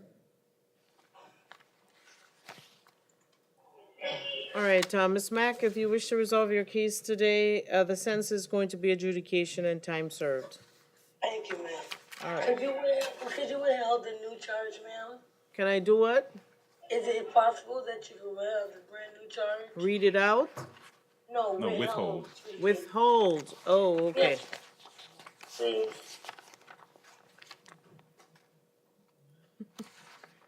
All right, I'll withhold adjudication on the new charge. Thank you, ma'am. You have a blessed day. All right, hold on, don't go anywhere, come back. Okay, so you gotta raise your right hand. Do you swear affirm to tell the truth? Yes, ma'am. All right, you can put your hand down. And do you understand everything that's going on here today? Yes, ma'am. And do you need more time to speak with your attorney? No, ma'am. Are you under the influence of drugs or alcohol? No, ma'am. And do you understand you have a right to go to trial, but by taking a plea, you're giving up that right? Yes, ma'am. Have you ever been treated for mental or emotional illness? No, ma'am. And do you understand that if you're not a U.S. citizen, by taking a plea, it could subject you to deportation or immigration changes? Yes, ma'am. What plea do you wish to enter, guilty or no contest? No contest. All right, I accept your no contest plea, Ms. Mack. I find that it's freely and voluntarily given. And your sentence on count 1 is adjudication and time served, and on count 2, it's a withhold adjudication and time served. I'll give you 6 months to pay your court costs. Thank you, ma'am. All right, good luck. Good. All right, Patrick Windholtz. He's in the main jail, Judge. He's on page 13 of the docket. All right.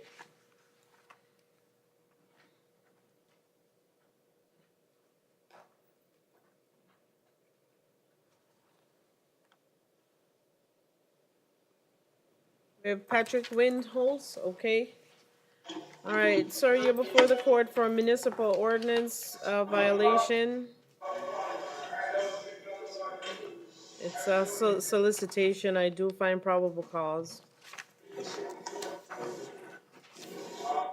What does Mr. Windholtz wish to do? Judge, I'm going to, as the court is aware, or maybe the court may not be aware, it's my belief that these panhandling ordinances are unconstitutional. Matter of fact, they've been invalidated in Miami-Dade County as unconstitutional. Deputy, can you please turn the mic off so I can hear? Okay, I'm sorry, Mr. McClellan. Judge, I was saying that it's my belief that these panhandling ordinances are unconstitutional, and as a matter of fact, it's been invalidated in Miami-Dade County as unconstitutional. I've been filing motions to dismiss based on the unconstitutionality of these ordinances here in Broward County. The city and the state have not challenged whenever I file these motions. So with respect to Mr. Windhorst, Judge, I would ask that he be released on his own recognizance. I did not see anything on the clerk's website to indicate to me that he had a prior record. Okay. All right, so I'll grant the ROR on for Mr. Windholtz.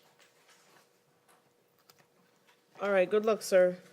And he knows to get in touch with you? Yes, Judge, he has my business card. Andre Mwangi. Mr. Mwangi's in the main jail as well. He's on page 14 of the docket.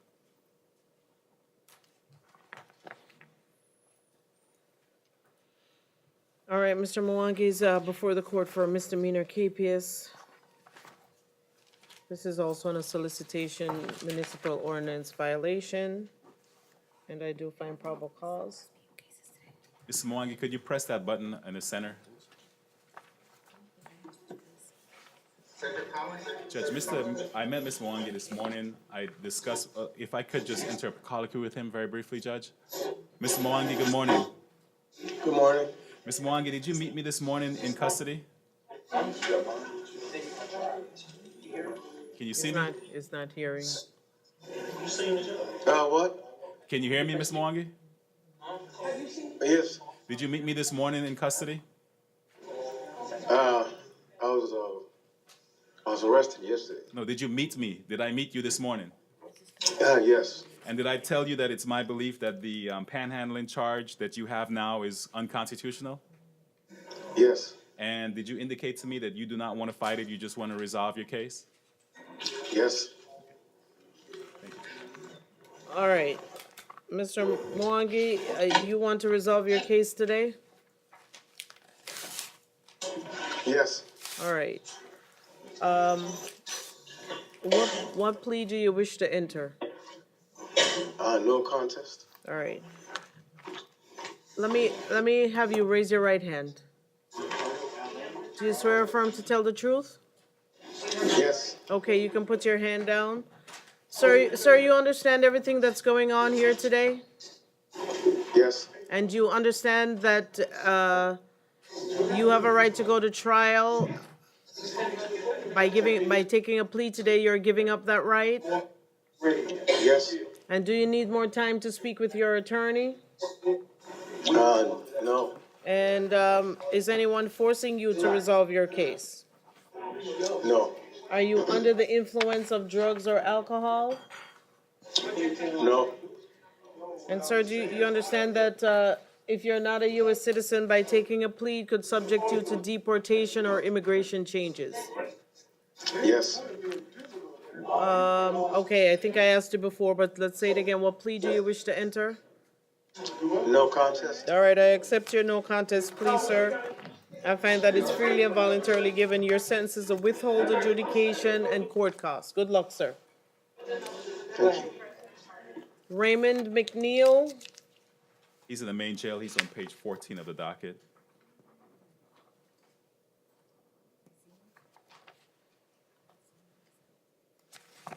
all right, Mr. McNeil, you're before the court from municipal ordinance violation. Judge, it's actually a county ordinance, It is a county ordinance, and it's for the same thing. It's for panhandling as well. okay? All right, I do find probable cause. What does Mr. McNeil wish to do? Judge, he wishes to resolve this case. Judge, I would need to do a colloquy with him as well on the Okay. record. Go ahead. I'm not sure if someone could press the mic. The mic is off.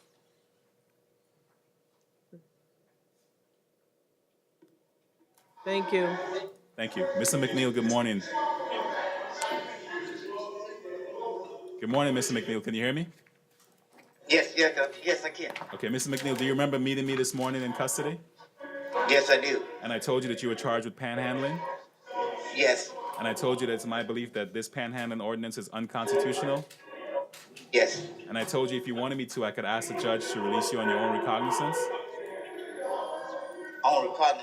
Right, I could ask the judge to do that if you wanted me to, but you told me that, what did you tell me? Love it today. Okay, thank you. I don't want no problem. God, misdemeanor.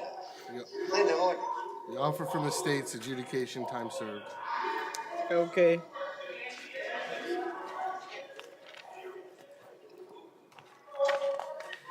All right, Mr. McNeil, if you wish to resolve the case, I'm gonna sentence you to a withhold adjudication and court costs. Thank you, Your Honor. All right, what plea do you wish to enter, sir? Before you go away, what plea do you wish to enter? No contest. All right, I accept your no contest plea, and your sentence is a withhold adjudication and court costs. Thank you, Your Honor. Withheld.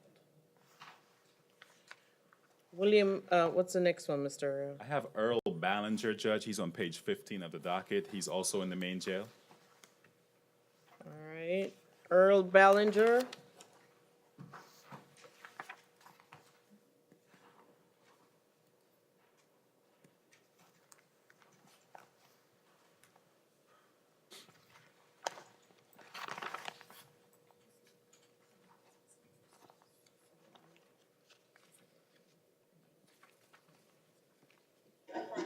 What's the name, ma'am? Earl Ballinger.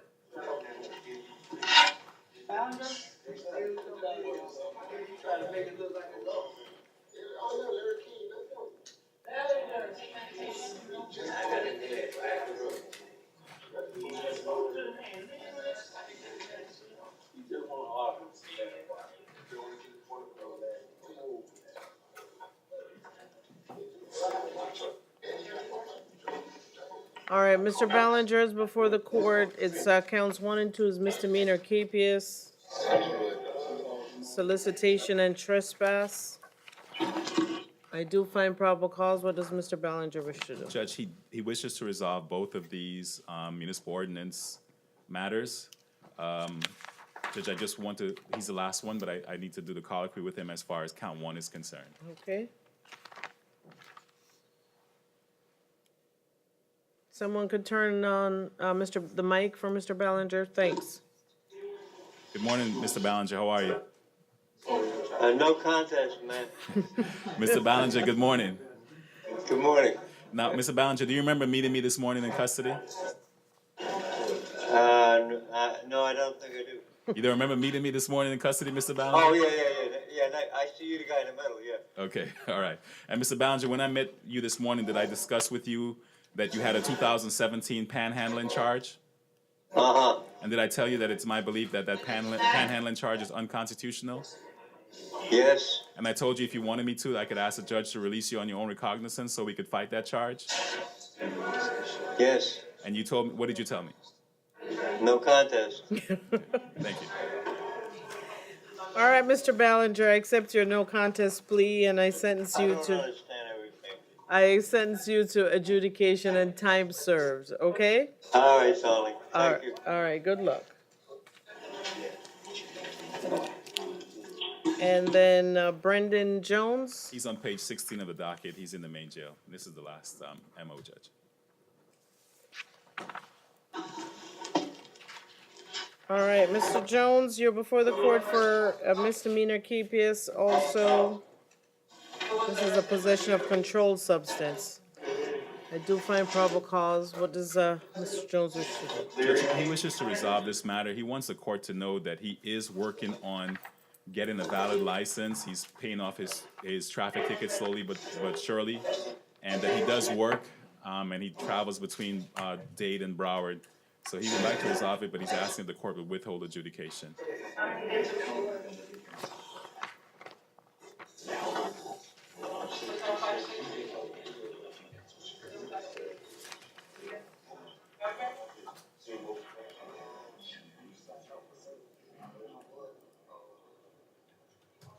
All right, Mr. Jones, you wish to resolve your case today?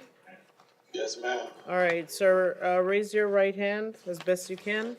You swear or affirm to tell the truth? You swear or affirm to tell the truth? Yes, ma'am. Okay, you can you put your hand down now. Do you understand everything that's going on here today, sir? Yes, ma'am. Is anyone forcing you to resolve your case? No, ma'am. Are you under the influence of drugs or alcohol? No, ma'am. And you understand you have the right to go to trial, but by taking a plea today, you're giving up that right? Yes, ma'am. Do you need more time to speak with your attorney? No, ma'am. Have you ever been treated for mental or emotional illness? No, ma'am. And do you understand that if you're not a U.S. citizen, by taking a plea, it could subject you to deportation or immigration changes? Yes, ma'am. What plea do you wish to enter, Mr. Jones? No contest. All right, I accept your no contest plea, find that it's freely and voluntarily given, and your sentence is a withhold adjudication and court costs. Good luck, sir. Thank you. All right. Thank you, Judge. All right, you're welcome. All right, I'm gonna be in a brief recess and hopefully Mr. Romero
Okay, we're back on the record.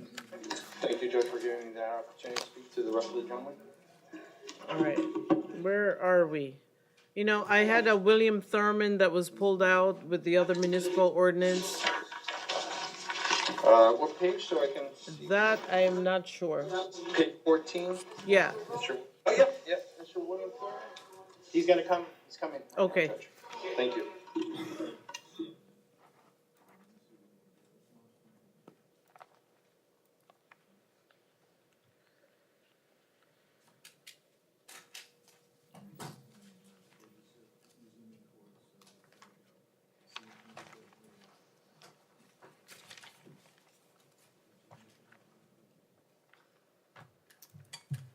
all right. Mr. Thurman's here present, Judge, or me? All right, so Mr. Thurman, you've got 3 misdemeanor capious matters. Count 3 is a no bond hold, and then you also have out of county hold, which is also a no bond hold and not for magistrate. So I do find probable cause. The bonds on count 1 is $250, count 2 is 25. What? Why does it says no bond, but there is a bond. Hold on. Count 3 is 25. And then count 4 is a no bond hold. So, Mr. Thurman is scheduled to be in front of his division judge on April 8th. So what does he wish to do? Judge, the only thing, and speaking to Mr. Thurman much earlier this morning, he advised me that the reason he missed court was not a voluntary decision on his part. He would have gone to court. He actually, from what he advised me, he's represented by the public defender's office. He met with his attorney. He actually spent 6 hours in his office reviewing a video regarding count 1. He was under the belief that what he advised me was he was going to be contacted by his attorney when his next court date was, and unfortunately he wasn't contacted, and that's the basis of him missing court. So what he's telling me is not willful. Having said that, Judge, I do see here he has an out-of-county hold. I believe it's from Hillsborough. What I'm going to be requesting, and I believe this is what Mr. Thurman wanted me to request, is an R1 on counts 1, 2, and 3. Correct, sir? So I can go to Hillsborough. Correct, sir. Yes. Your Honor, state would oppose, one of these charges involves an assault. This capious is failure to appear from July of last year. Even if what we're being told is true, all you had to do is contact his public defender at any point since July of last year and say, hey, what's going on with my case? And he would have been told, oh, well, there's a capious because you didn't show up in court. Man. All right, I'm gonna leave the bond in place. Good luck, sir. Carlo Camus?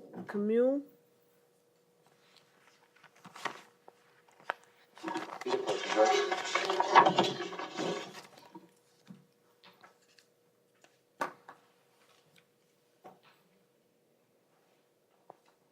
All right, Mr. Camus is before the court for burglary. Oh, this is the one that you want me to change to unoccupied? And, Dwelling unarmed, yes. Your Honor, I can advise you, it was just filed as a burglary of a dwelling. It doesn't, the information doesn't address occupied or. Oh, the unoccupied. information has been filed? Yes, yes, Okay. ma'am. I'll wait till the court makes a PC. All right, so I do find probable cause. And Your Honor, I can advise the court, and you can see in the probable cause affidavit, this involved a group home that Mr. Camo used to work at the United Cerebral Palsy Foundation in Fort Lauderdale. One of his former coworkers was present when this occurred, identified him. I'm very concerned because the allegations are Mr. Camo broke into this group home for a charitable organization that he used to work at. He stole the meds that were prescribed to one of the residents at that group home for the Cerebral Palsy Foundation. He used the information he obtained working there to know where the med box was, or where the key, the lock box that contained the key to the med box was. As you can see in the report, he was confronted by the coworker, and he told him, I'm going to do what I have to do. He explained he has a drug issue. So the fact that he would break into this group home for a charitable organization, I think is aggravating. So I'd be requesting a $10,000 bond, no return. Judge, he's not gonna be able to afford that. What we were gonna be requesting is a $3,000 bond on his behalf. He's working at BurgerFi. He's been employed now for about 6 months, making about $9 an hour. The person, he gave me a phone number to call, and we'll be reaching out to his family. My understanding is his mother is a retired school teacher, so she's on a fixed income. Not gonna be able to afford that much. That's why we're gonna be requesting a $3,000 bond on his behalf. And from what he advised me, Judge, he has no money in the bank and no sort of property, so that alone is gonna be tough on him, but that's what we're requesting, Judge. All right, this court does have a great concern for the safety of the community. The allegations are not just that one key had to be used to open, that, and then another key was retained to open another, go into another area of the facility. So I am going to impose a $10,000 bond and no return to this location.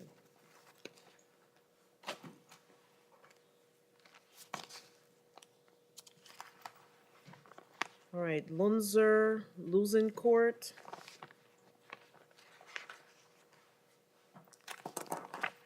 It's approaching, Judge.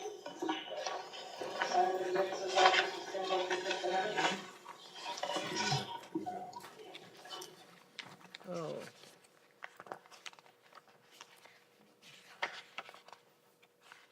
I was just about to say, I didn't find probable cause for one set of, but I just saw the third affidavit.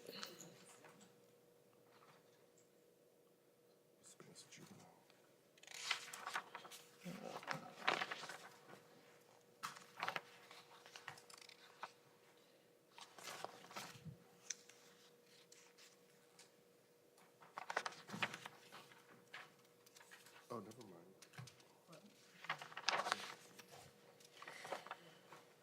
All right, that clears that up.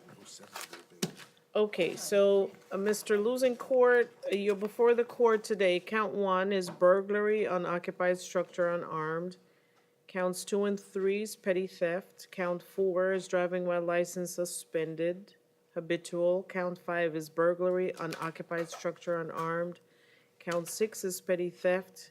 Count 7, driving while license suspended. Count 8, burglary, unoccupied structure, unarmed.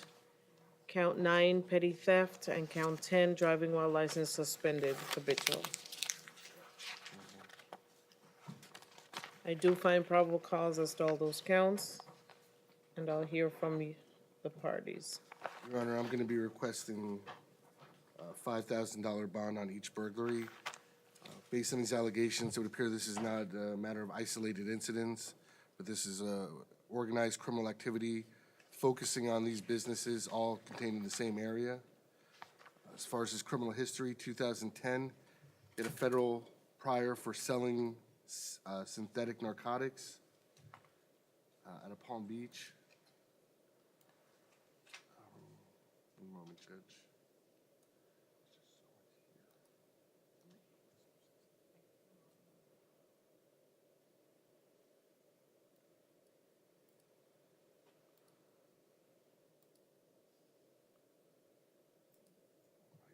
CCIS. He also had a sale of oxycodone at a Palm Beach in 2010.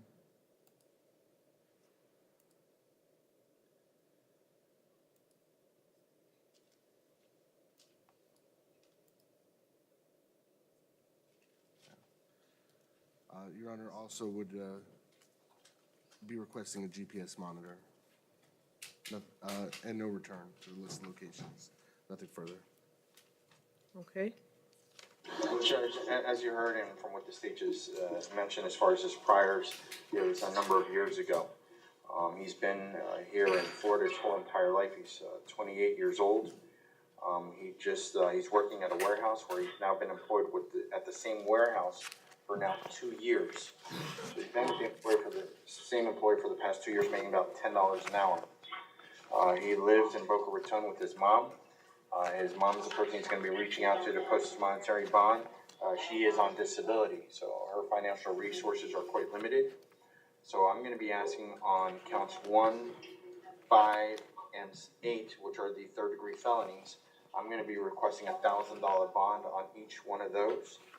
I'm gonna be asking for the misdemeanor petty thefts that the court consider an ROR. So if my math is correct, with the burglaries, and the driving offenses, the total bond which the defense is asking for would be $5,250. All right, I do find probable cause, and there is great concern for the community. There are, these allegations stem from March 11th, March 19th, and then April 3rd.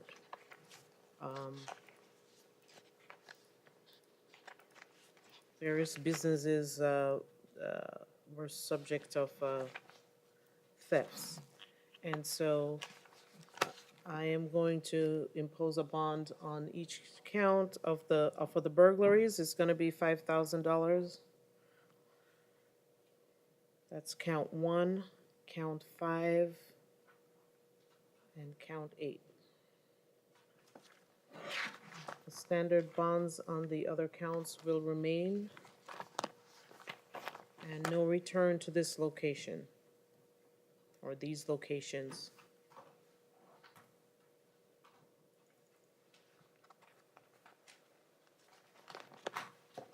Okay, sir. Cedric Thomas.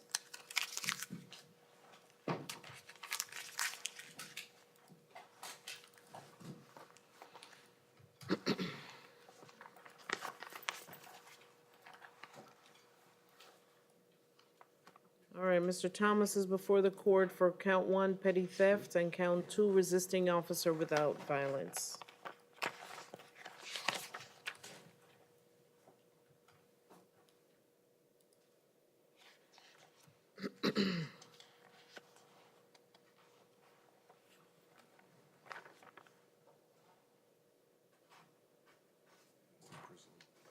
I do find probable cause.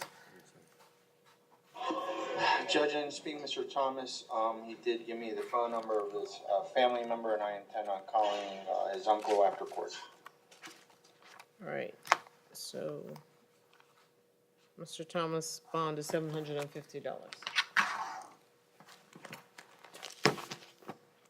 Clifford Freeman. No problem, John. Yes, ma'am. All right, Mr. Freeman, you're before the court for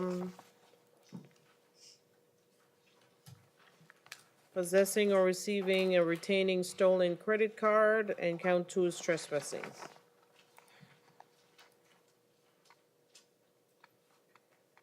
I do find probable cause.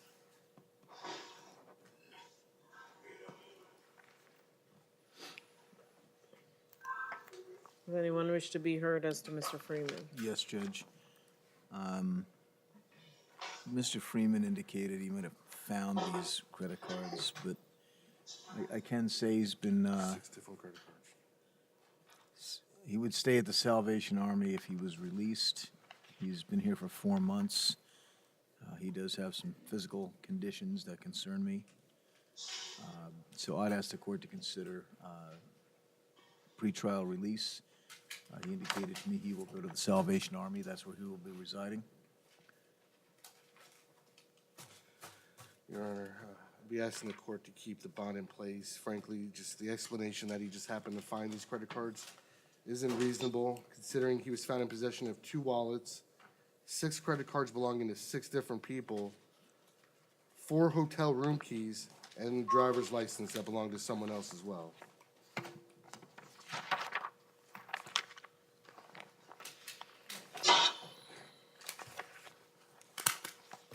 All right, I do find probable cause. Mr. Freeman's bond will remain at $1,000. I'm going to send someone up to see you as soon as possible, Mr. Freeman, to make sure you're okay, all right? Yeah. Ricardo Allen. Sir Allen is here at Main, Judge. Come on up, sir.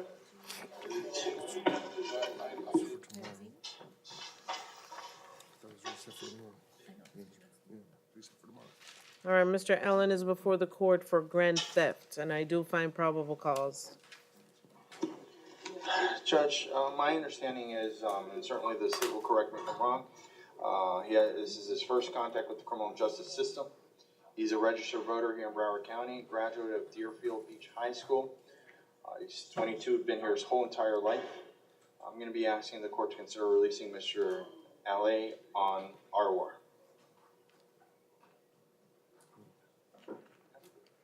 L.A. on? Okay. Oh, okay.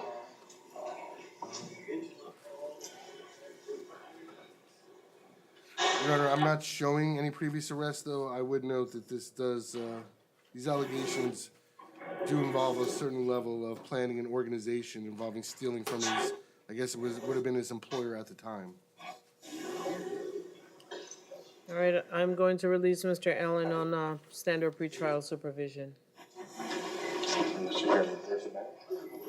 You'll be released today. As soon as you get out, there's a window, you walk across the street, you report to pretrial. If you don't report them, I'll issue for arrest, and make sure you report them. If they're closed by the time you get out, you have to report them Monday morning at 8 in the morning. Do you understand? Good luck, sir. Larry King? Mr. King, come on up, please.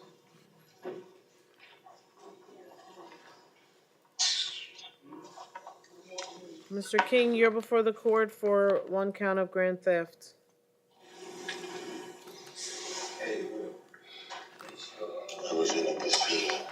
And I do find probable cause. Judge, I'm speaking, Mr. King. He's not going to be able to afford to post $1,000 bond, and from what he advised me, there's no one that's going to be able to post this monetary bond. He's 66 years old. He collects Social Security. He's living at a local shelter here in Fort Lauderdale, where he's been residing at for the past 3 months. Judge, he did tell me he has prior contacts with the criminal justice system, but it's been a number of years. I'm going to be asking on this non-violent offense for the court to consider releasing him supervised with pretrial release. I don't have an objection to pretrial. I would ask for an order of no return to the Hard Rock Hotel and Casino. All right, I'll release Mr. King to pretrial supervision and no return to Hard Rock. Thank you, Judge. Good luck, sir. Make sure you report them, okay? You know what happens. If they're closed, go there Monday morning. Good luck, sir. Isaiah Kristen?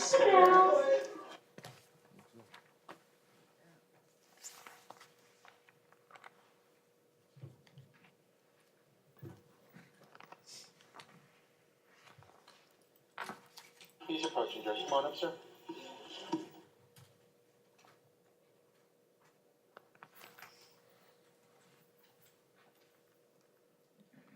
All right, Mr. Christian is before the court for petty theft, count 1, and count 2 is a felony violation of pretrial. That's a no bond hold and not for magistrate. I do find probable cause, and we'll leave the bond at $25 on count 1. Timothy Mack? Come on up, Mr. Mack.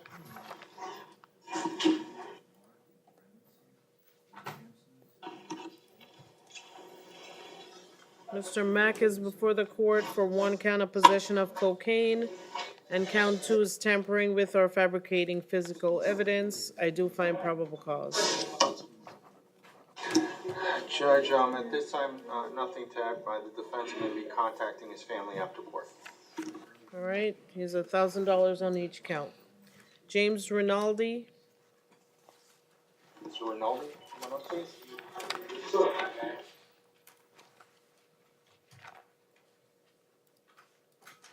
Mr. Rinaldi is before the court for selling heroin. I do find probable cause.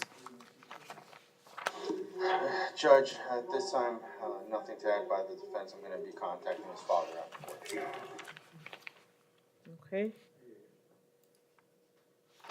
$2,500. Jeffrey Wilmington? Mr. Wilmington, I was informed bonded, Judge. Okay.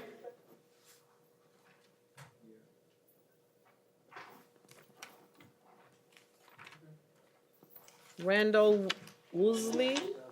He's here at Main, Judge. All right, sir, you're before the court. Count 1 is possession of alprazolam. Count 2 is resisting officer without violence. Count 3 is disobeying or avoiding traffic device, and count 4 is driving on the wrong side. Counts 4 and 5 are not traffic infractions, not for magistrate. I do find probable cause, and I'll hear from the parties. Judge, we're gonna be requesting Mr. Woosley be released on pretrial release. Well, before I proceed, I'll see if the state has an objection. I have to look a little further. I'm Oh, getting okay, no problem, no problem. hits out of different states. He's 59 years old. He's been residing in our community now for the past 2 years. He is employed. He works for a company called Nobel Roskin, where they paint furniture. He's been there about 2 years, making approximately $9 an hour. He lives by himself in Hallandale in an apartment he's been renting for about $900 per month. He does have prior contacts, but from what he told me, it's been about over a year. So on this drug offense, Judge, I'm going to be asking for the court to consider releasing on pretrial release. Your Honor, my concern is, it would appear Mr. Woolsey is transient. I'm getting recent priors and a lengthy history out of Kentucky, Illinois, Colorado, Indiana, just in the state of Florida in the past couple of years. Polk County, he's had a prior about 6 years ago in Broward. It just seems like he's all over. That is true. He has priors, Judge. He has priors from different jurisdictions, but right now he's made South Florida his home, and he's been residing at here in Broward County for 2 years. So, Judge, we're asking on this nonviolent offense for him to be released on supervision. And considering it's a drug offense, Judge, we wouldn't object if the court were to impose random testing for illegal substances. Well, the probable cause, the affidavit shows that his address is at large. Where does he live? Let this judge know your address. 215 South 3rd Avenue in Allendale. I tried to explain that to the officer. Let her know it's an Well, who apartment. lives there? Who lives there? Who else lives there? I do. And how much rent? And so you pay rent? How much rent do you pay? 900.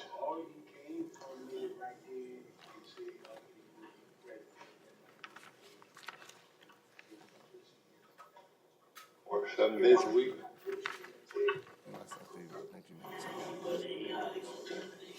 All right, Mr. Woolsey, I'm going to release you to standard pretrial supervision. Sir, that's going to include random drug testing. You need to report a failure to do so. A warrant will be issued for your arrest, okay? Yes, ma'am. All right. Here's a look at pre-trial. Make sure you go. If you get out too late tonight, make sure tomorrow, Monday morning. Okay, thank you. Make sure. Jeffrey Germain. Mr. Germain, come on up, please. Mr. Germain is before the court for count 1, possession of a weapon or ammo by a convicted felon. Count 2 is carrying electric weapon or device. Count 3 is use or display a firearm during a felony. Count 4 is possession of cannabis, 20 grams or less. And count 5 is possession with intent to sell, deliver, or manufacture heroin within 1,000 feet of a place of worship or business. Good morning, Your Honor. Nancy Huntington, Pretrial Services. He's currently out on pretrial for case number 180007559 CF10A for counts 1 and 2, burglary, unoccupied dwelling. Count 3, impair and impede phone, power dwelling. Count 4, resist or struck without violence. We're requesting that his pretrial is revoked. All right. All right, so I think I said that I do find probable cause. I'll hear from the parties as to Here's what troubles me about probable cause on counts 1 and 2, Judge. This is not Mr. Germain's car. Mr. Germain is not driving the car. The firearm is found underneath the passenger seat, and he happens to be sitting in the passenger seat. But there's nothing in this probable cause affidavit to indicate that Mr. Germain knew or should have known that the firearm was under that seat. I think it's unreasonable to expect that every time you step into someone's car, you check underneath the seat to make sure there's no narcotics or firearms or anything else under there. So I would ask the court not to make a finding of probable cause on count 1 or count 2. The probable cause affidavit doesn't say the gun was sticking out. It doesn't say that it was visible from outside of the vehicle. In fact, the officer had to have everyone exit the vehicle before he was able to locate the firearm. So again, I would ask the court not to find probable cause on count 1 or count 2. Your Honor, I would also note that Mr. Germain just happened to begin reaching and fumbling under the passenger seat when law enforcement showed up.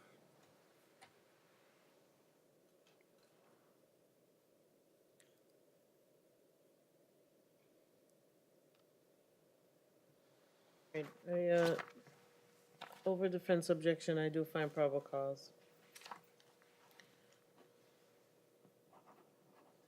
All right. So, Mr. Jermaine is on pretrial supervision on case number 18-000-759 CF10A for 2 counts of burglary on occupied dwelling and 3 impair or impede phone or power for a dwelling, and count 4 is resisting obstruction without violence. Judge. When Oh, was he, sorry. when was he placed on pretrial? Do we know? Looks like it was early 2018, Okay, I believe.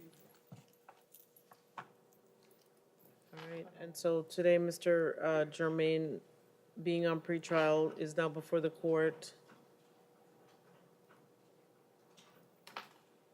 for possession of weapon or ammo by a convicted felon and drug charges. Yes, Mr. Romero, you were going to say something?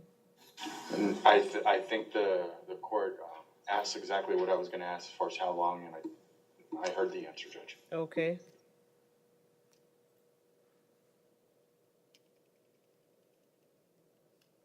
All right. As to 18-000-759 CF10A, I am going to revoke pretrial supervision. I am going to impose a bond of, on counts 1 and 2, $2,500 on each count, on 1 and 2. And counts 3 and 4, I'll ROR him on 3 and 4. Case before the court. The case before the court, I'll hear as the bond. Thank you. I'm going to be requesting a bond of $7,500 on 1, $5,000 on 3. As obviously Your Honor's already stated the charges he's currently out on. In addition to those pending charges, he's gone to prison in the past for possession of cannabis with intent to sell, 2 separate burglaries of dwellings, and a possession of cocaine. The burglaries also involved convictions for, he received withholds for grand theft on each of those cases.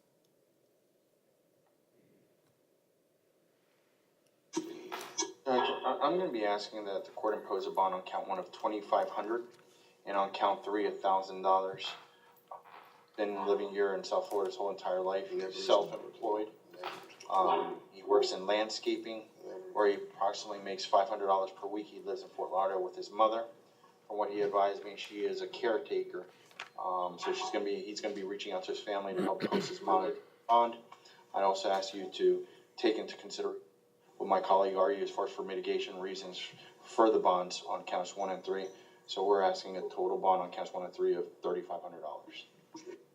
All right, as to count 1, I'm gonna impose a bond of $5,000. Count 3, it'll be also $5,000, and the other bonds in place will remain. Jonathan Akins.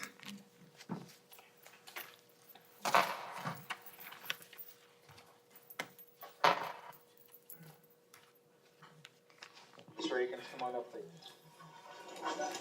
So listen, All right, so Mr. Akins, count 1, you're before the court for a unnatural and lascivious act. Count 2 is using false ID adversely affecting another. And count 3 is an out-of-county hold, out-of-Dade County.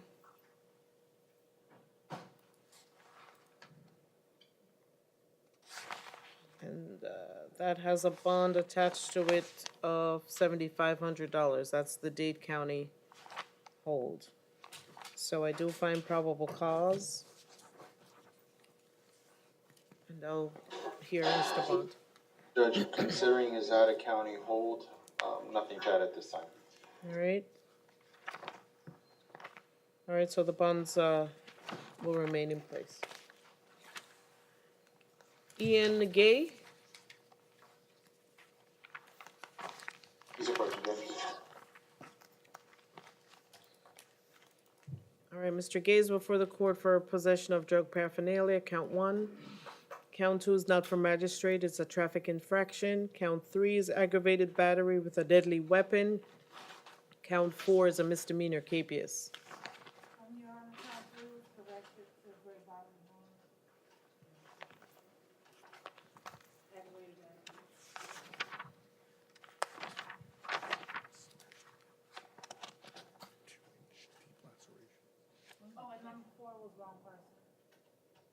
What does that mean? They booked the charge on the wrong person. So number 4 is not his? Should be deleted. It's, yeah, should be. Do you have anything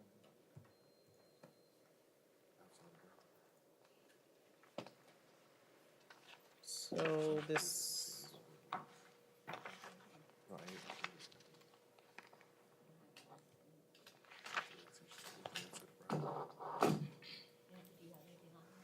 Outside of Broward. all right, so they attach the wrong capias. All right, so there's no number 4, that's not Mr. Gay. And then aggravated battery with great bodily harm.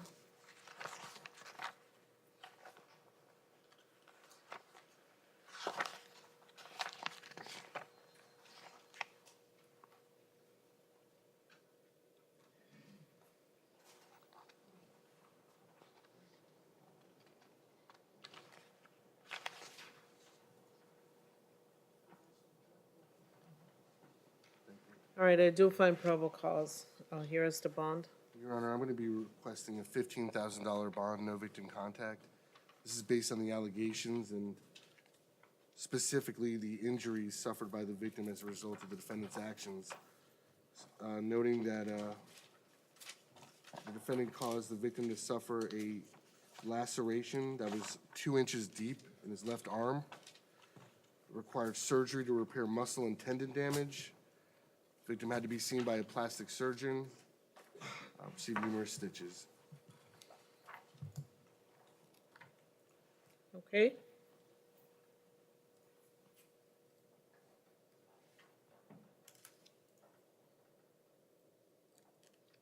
Judge, Mr. Gay is not going to be able to afford the monetary amount which the state has asked for.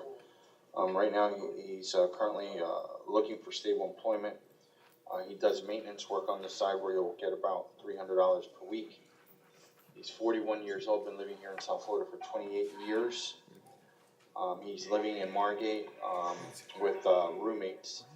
I believe their total rent is around $1,100, so he's going to be reaching out to one of his roommates to help post his monetary bond. We're going to be asking for a phone order so he can get the number out of his phone in order to call his roommate. Now, he's looking forward to having his day in court and contesting these allegations. My understanding in speaking to Mr. Gay, he was simply defending himself. I believe the incident occurred where Mr. Gay was residing, and it was an uninvited guest that came into his home, and that's how this altercation started. So there will be mitigating, I guess, facts presented for a future court date, but we're asking on his behalf $5,000 on count 3, Judge. Your Honor, I want to bring something to the court's attention that I noticed. His name's not Ian Gay. His name's Ian Glad. That's what the charge is filed at. As you can see in the reports, that's what's referred to as his last name. Frankly, just my thoughts, I find it unusual. He hasn't, I don't know how the officer that made the arrest on this capias was given that name, Ian Gay. I don't know why we haven't been corrected at this point, since we've been referring to his name in front of him incorrectly during this whole hearing. The booking report shows Ian Glad as AKAs, so.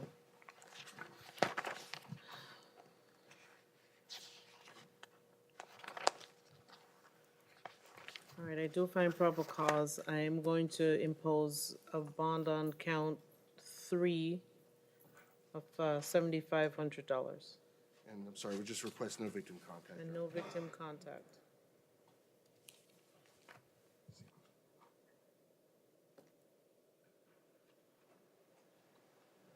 Look, sir. Mr. Reedy, you'll prepare a phone order so the. clerk Yes, can I'll sign sign it? the I'm phone. Thank you. doing that as we speak, Mr. Romero. All right. Do we have Kirby Tilson today? No, Your Honor, still on loan. Still on loan? Ethan Hopkins, Nice. Mark Abramson, He's here, Judge, and I believe he has private counsel Alvin Enton. I don't know if my colleague had an opportunity to speak to him. I did speak with Mr. Enton. yes. He indicated to me that he's asking for $1,000 bond, and advised me that on Tuesday of next week, he expects Mr. Abramson to be resolving his matters through a change of plea. And that's what I was gonna be asking for also, $1,000 bond. All right, so I do find probable cause, and We agree on something, Mr. Lunder? No, me and Mr. Anthony. Please. so the charge, Mr. Abramson, so you know, it's battery on an officer, and I do find probable cause, and the bond is $1,000. And based on what's been said in court today, your attorney will be seeing you shortly in regards to these cases, okay? Yes. All right. All right, 1,000. Ryan Bergen,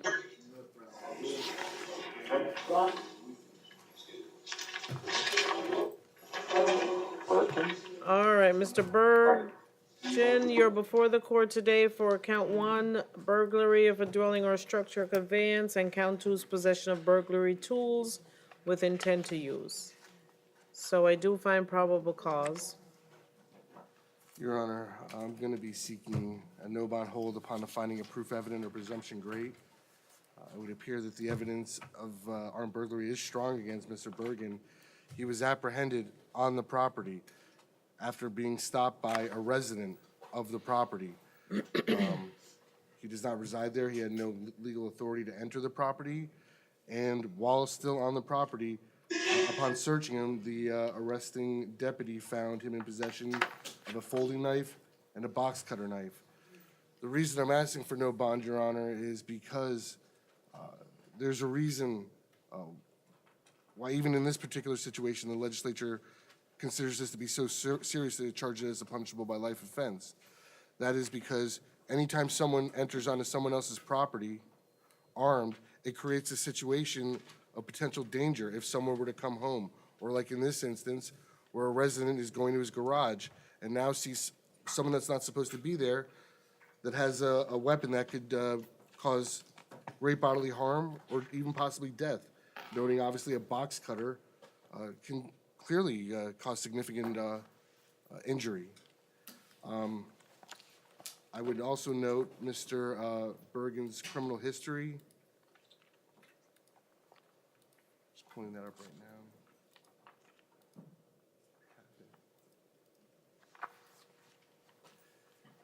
Okay. 2017 criminal mischief.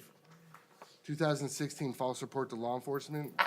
2014 grand theft auto, possession of cocaine, 18-month state prison. 06 attempted robbery with a weapon and attempted burglary of a structure with a VOP, 5-year state prison. 07 possession of alprazolam with intent to sell or distribute, VOP, 5-year state prison. I'm bringing up his criminal history, Your Honor, as it is additional reasoning for why I believe a no bond is ultimately appropriate in this matter. Well, I don't know that that's the worst criminal history I've ever heard, and I think in this particular case, there's no indication Mr. Bergen ever brandished a weapon, ever took the weapon out of his pocket, ever confronted anybody with a weapon, We don't know, I don't know if, I don't recall from the probable cause affidavit that I read yesterday if it said how long the blade was on this knife, so we don't know that.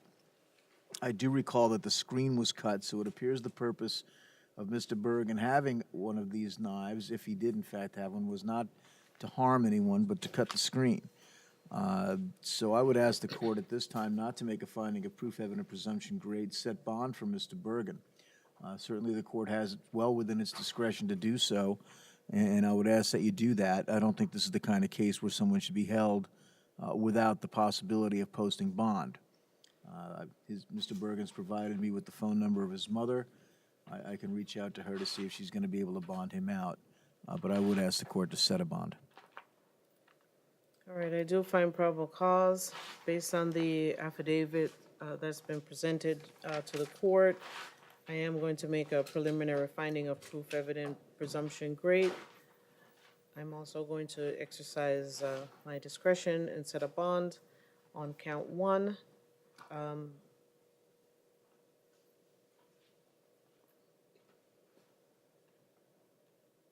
Mr. Linder, did you wish to be heard as the bond? Yes, please, Your Honor. I would also note, since his last offense in Broward, he's picked up priors in both drug offenses in both Alabama and the state of Texas. So I don't know necessarily how strong his ties are. I would also note there's indication of drug influence on the probable cause affidavit. So I'm going to be requesting a $15,000 bond on count 1, pretrial release with a GPS monitor, no return, no possession of any firearms or weapons. Okay.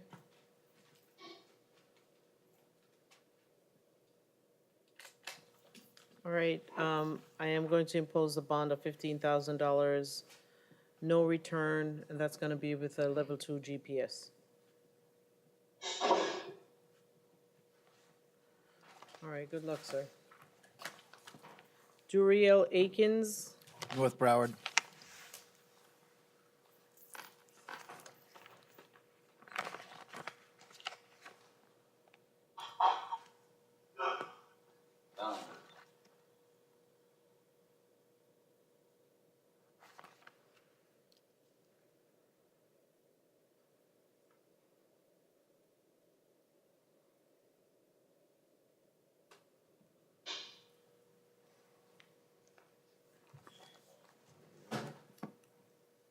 we have Duriel Akins.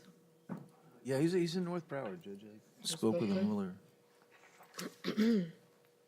We had him, Your Honor, he got sick, so I had to send it back. Okay, all right, we'll reset Critical Mr. reset. Akins. Yes. Thank you. Thank you, Deputy. Lavoris Walker, Call 9, Your Honor. all right, Mr. Walker is before the court for burglary, occupied structure unarmed. It's a change of charge, there's a difference, it says across county lines is being changed from that, so how much bond was in place on the charge? Bond was originally set at $2,000 at the time of his first appearance. His bond was revoked on a pending burglary conveyance that he's being held no bond on. So I Okay. just asked the court to reimpose the $2,000. That's fine, Judge. All right, so I do find probable cause, and sir, your bond is $2,000 on this charge. Good luck. Gustavo Fernandez. He's here present, Judge Jermaine. And so, Mr. Fernandez, this is charge 2 and 3. It's a felony violation of probation out of Miami-Dade, and that's a no bond hold on both of those counts, okay? Okay. All right. Just ask that is my first charges. You could ask whatever you want. I don't, what's the first, do we know what count 1 is, charge number 1?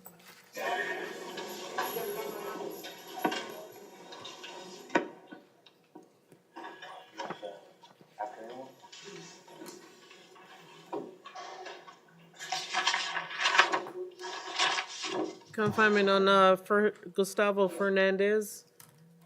What is count number, charge 1? Well, he's before the court for 2 and 3 today. I believe it's a grand theft. Grand theft. Okay, and my bond was posted on that? That's what I've been told, sir, yes. Thank you. All right. Okay. Okay, everyone, thank you. Judge, we have one more gentleman here. You do. He was the gentleman before Mr. Fernandez, Mr. DeMos Joseph. I don't have any paperwork. Do we have paperwork on, what's the last name? It says it's a BOP, Joseph, Jose. Oh, he's supposed to be in his division. That's what we all. It was sent to division, but yeah. Thank you, Judge. All right.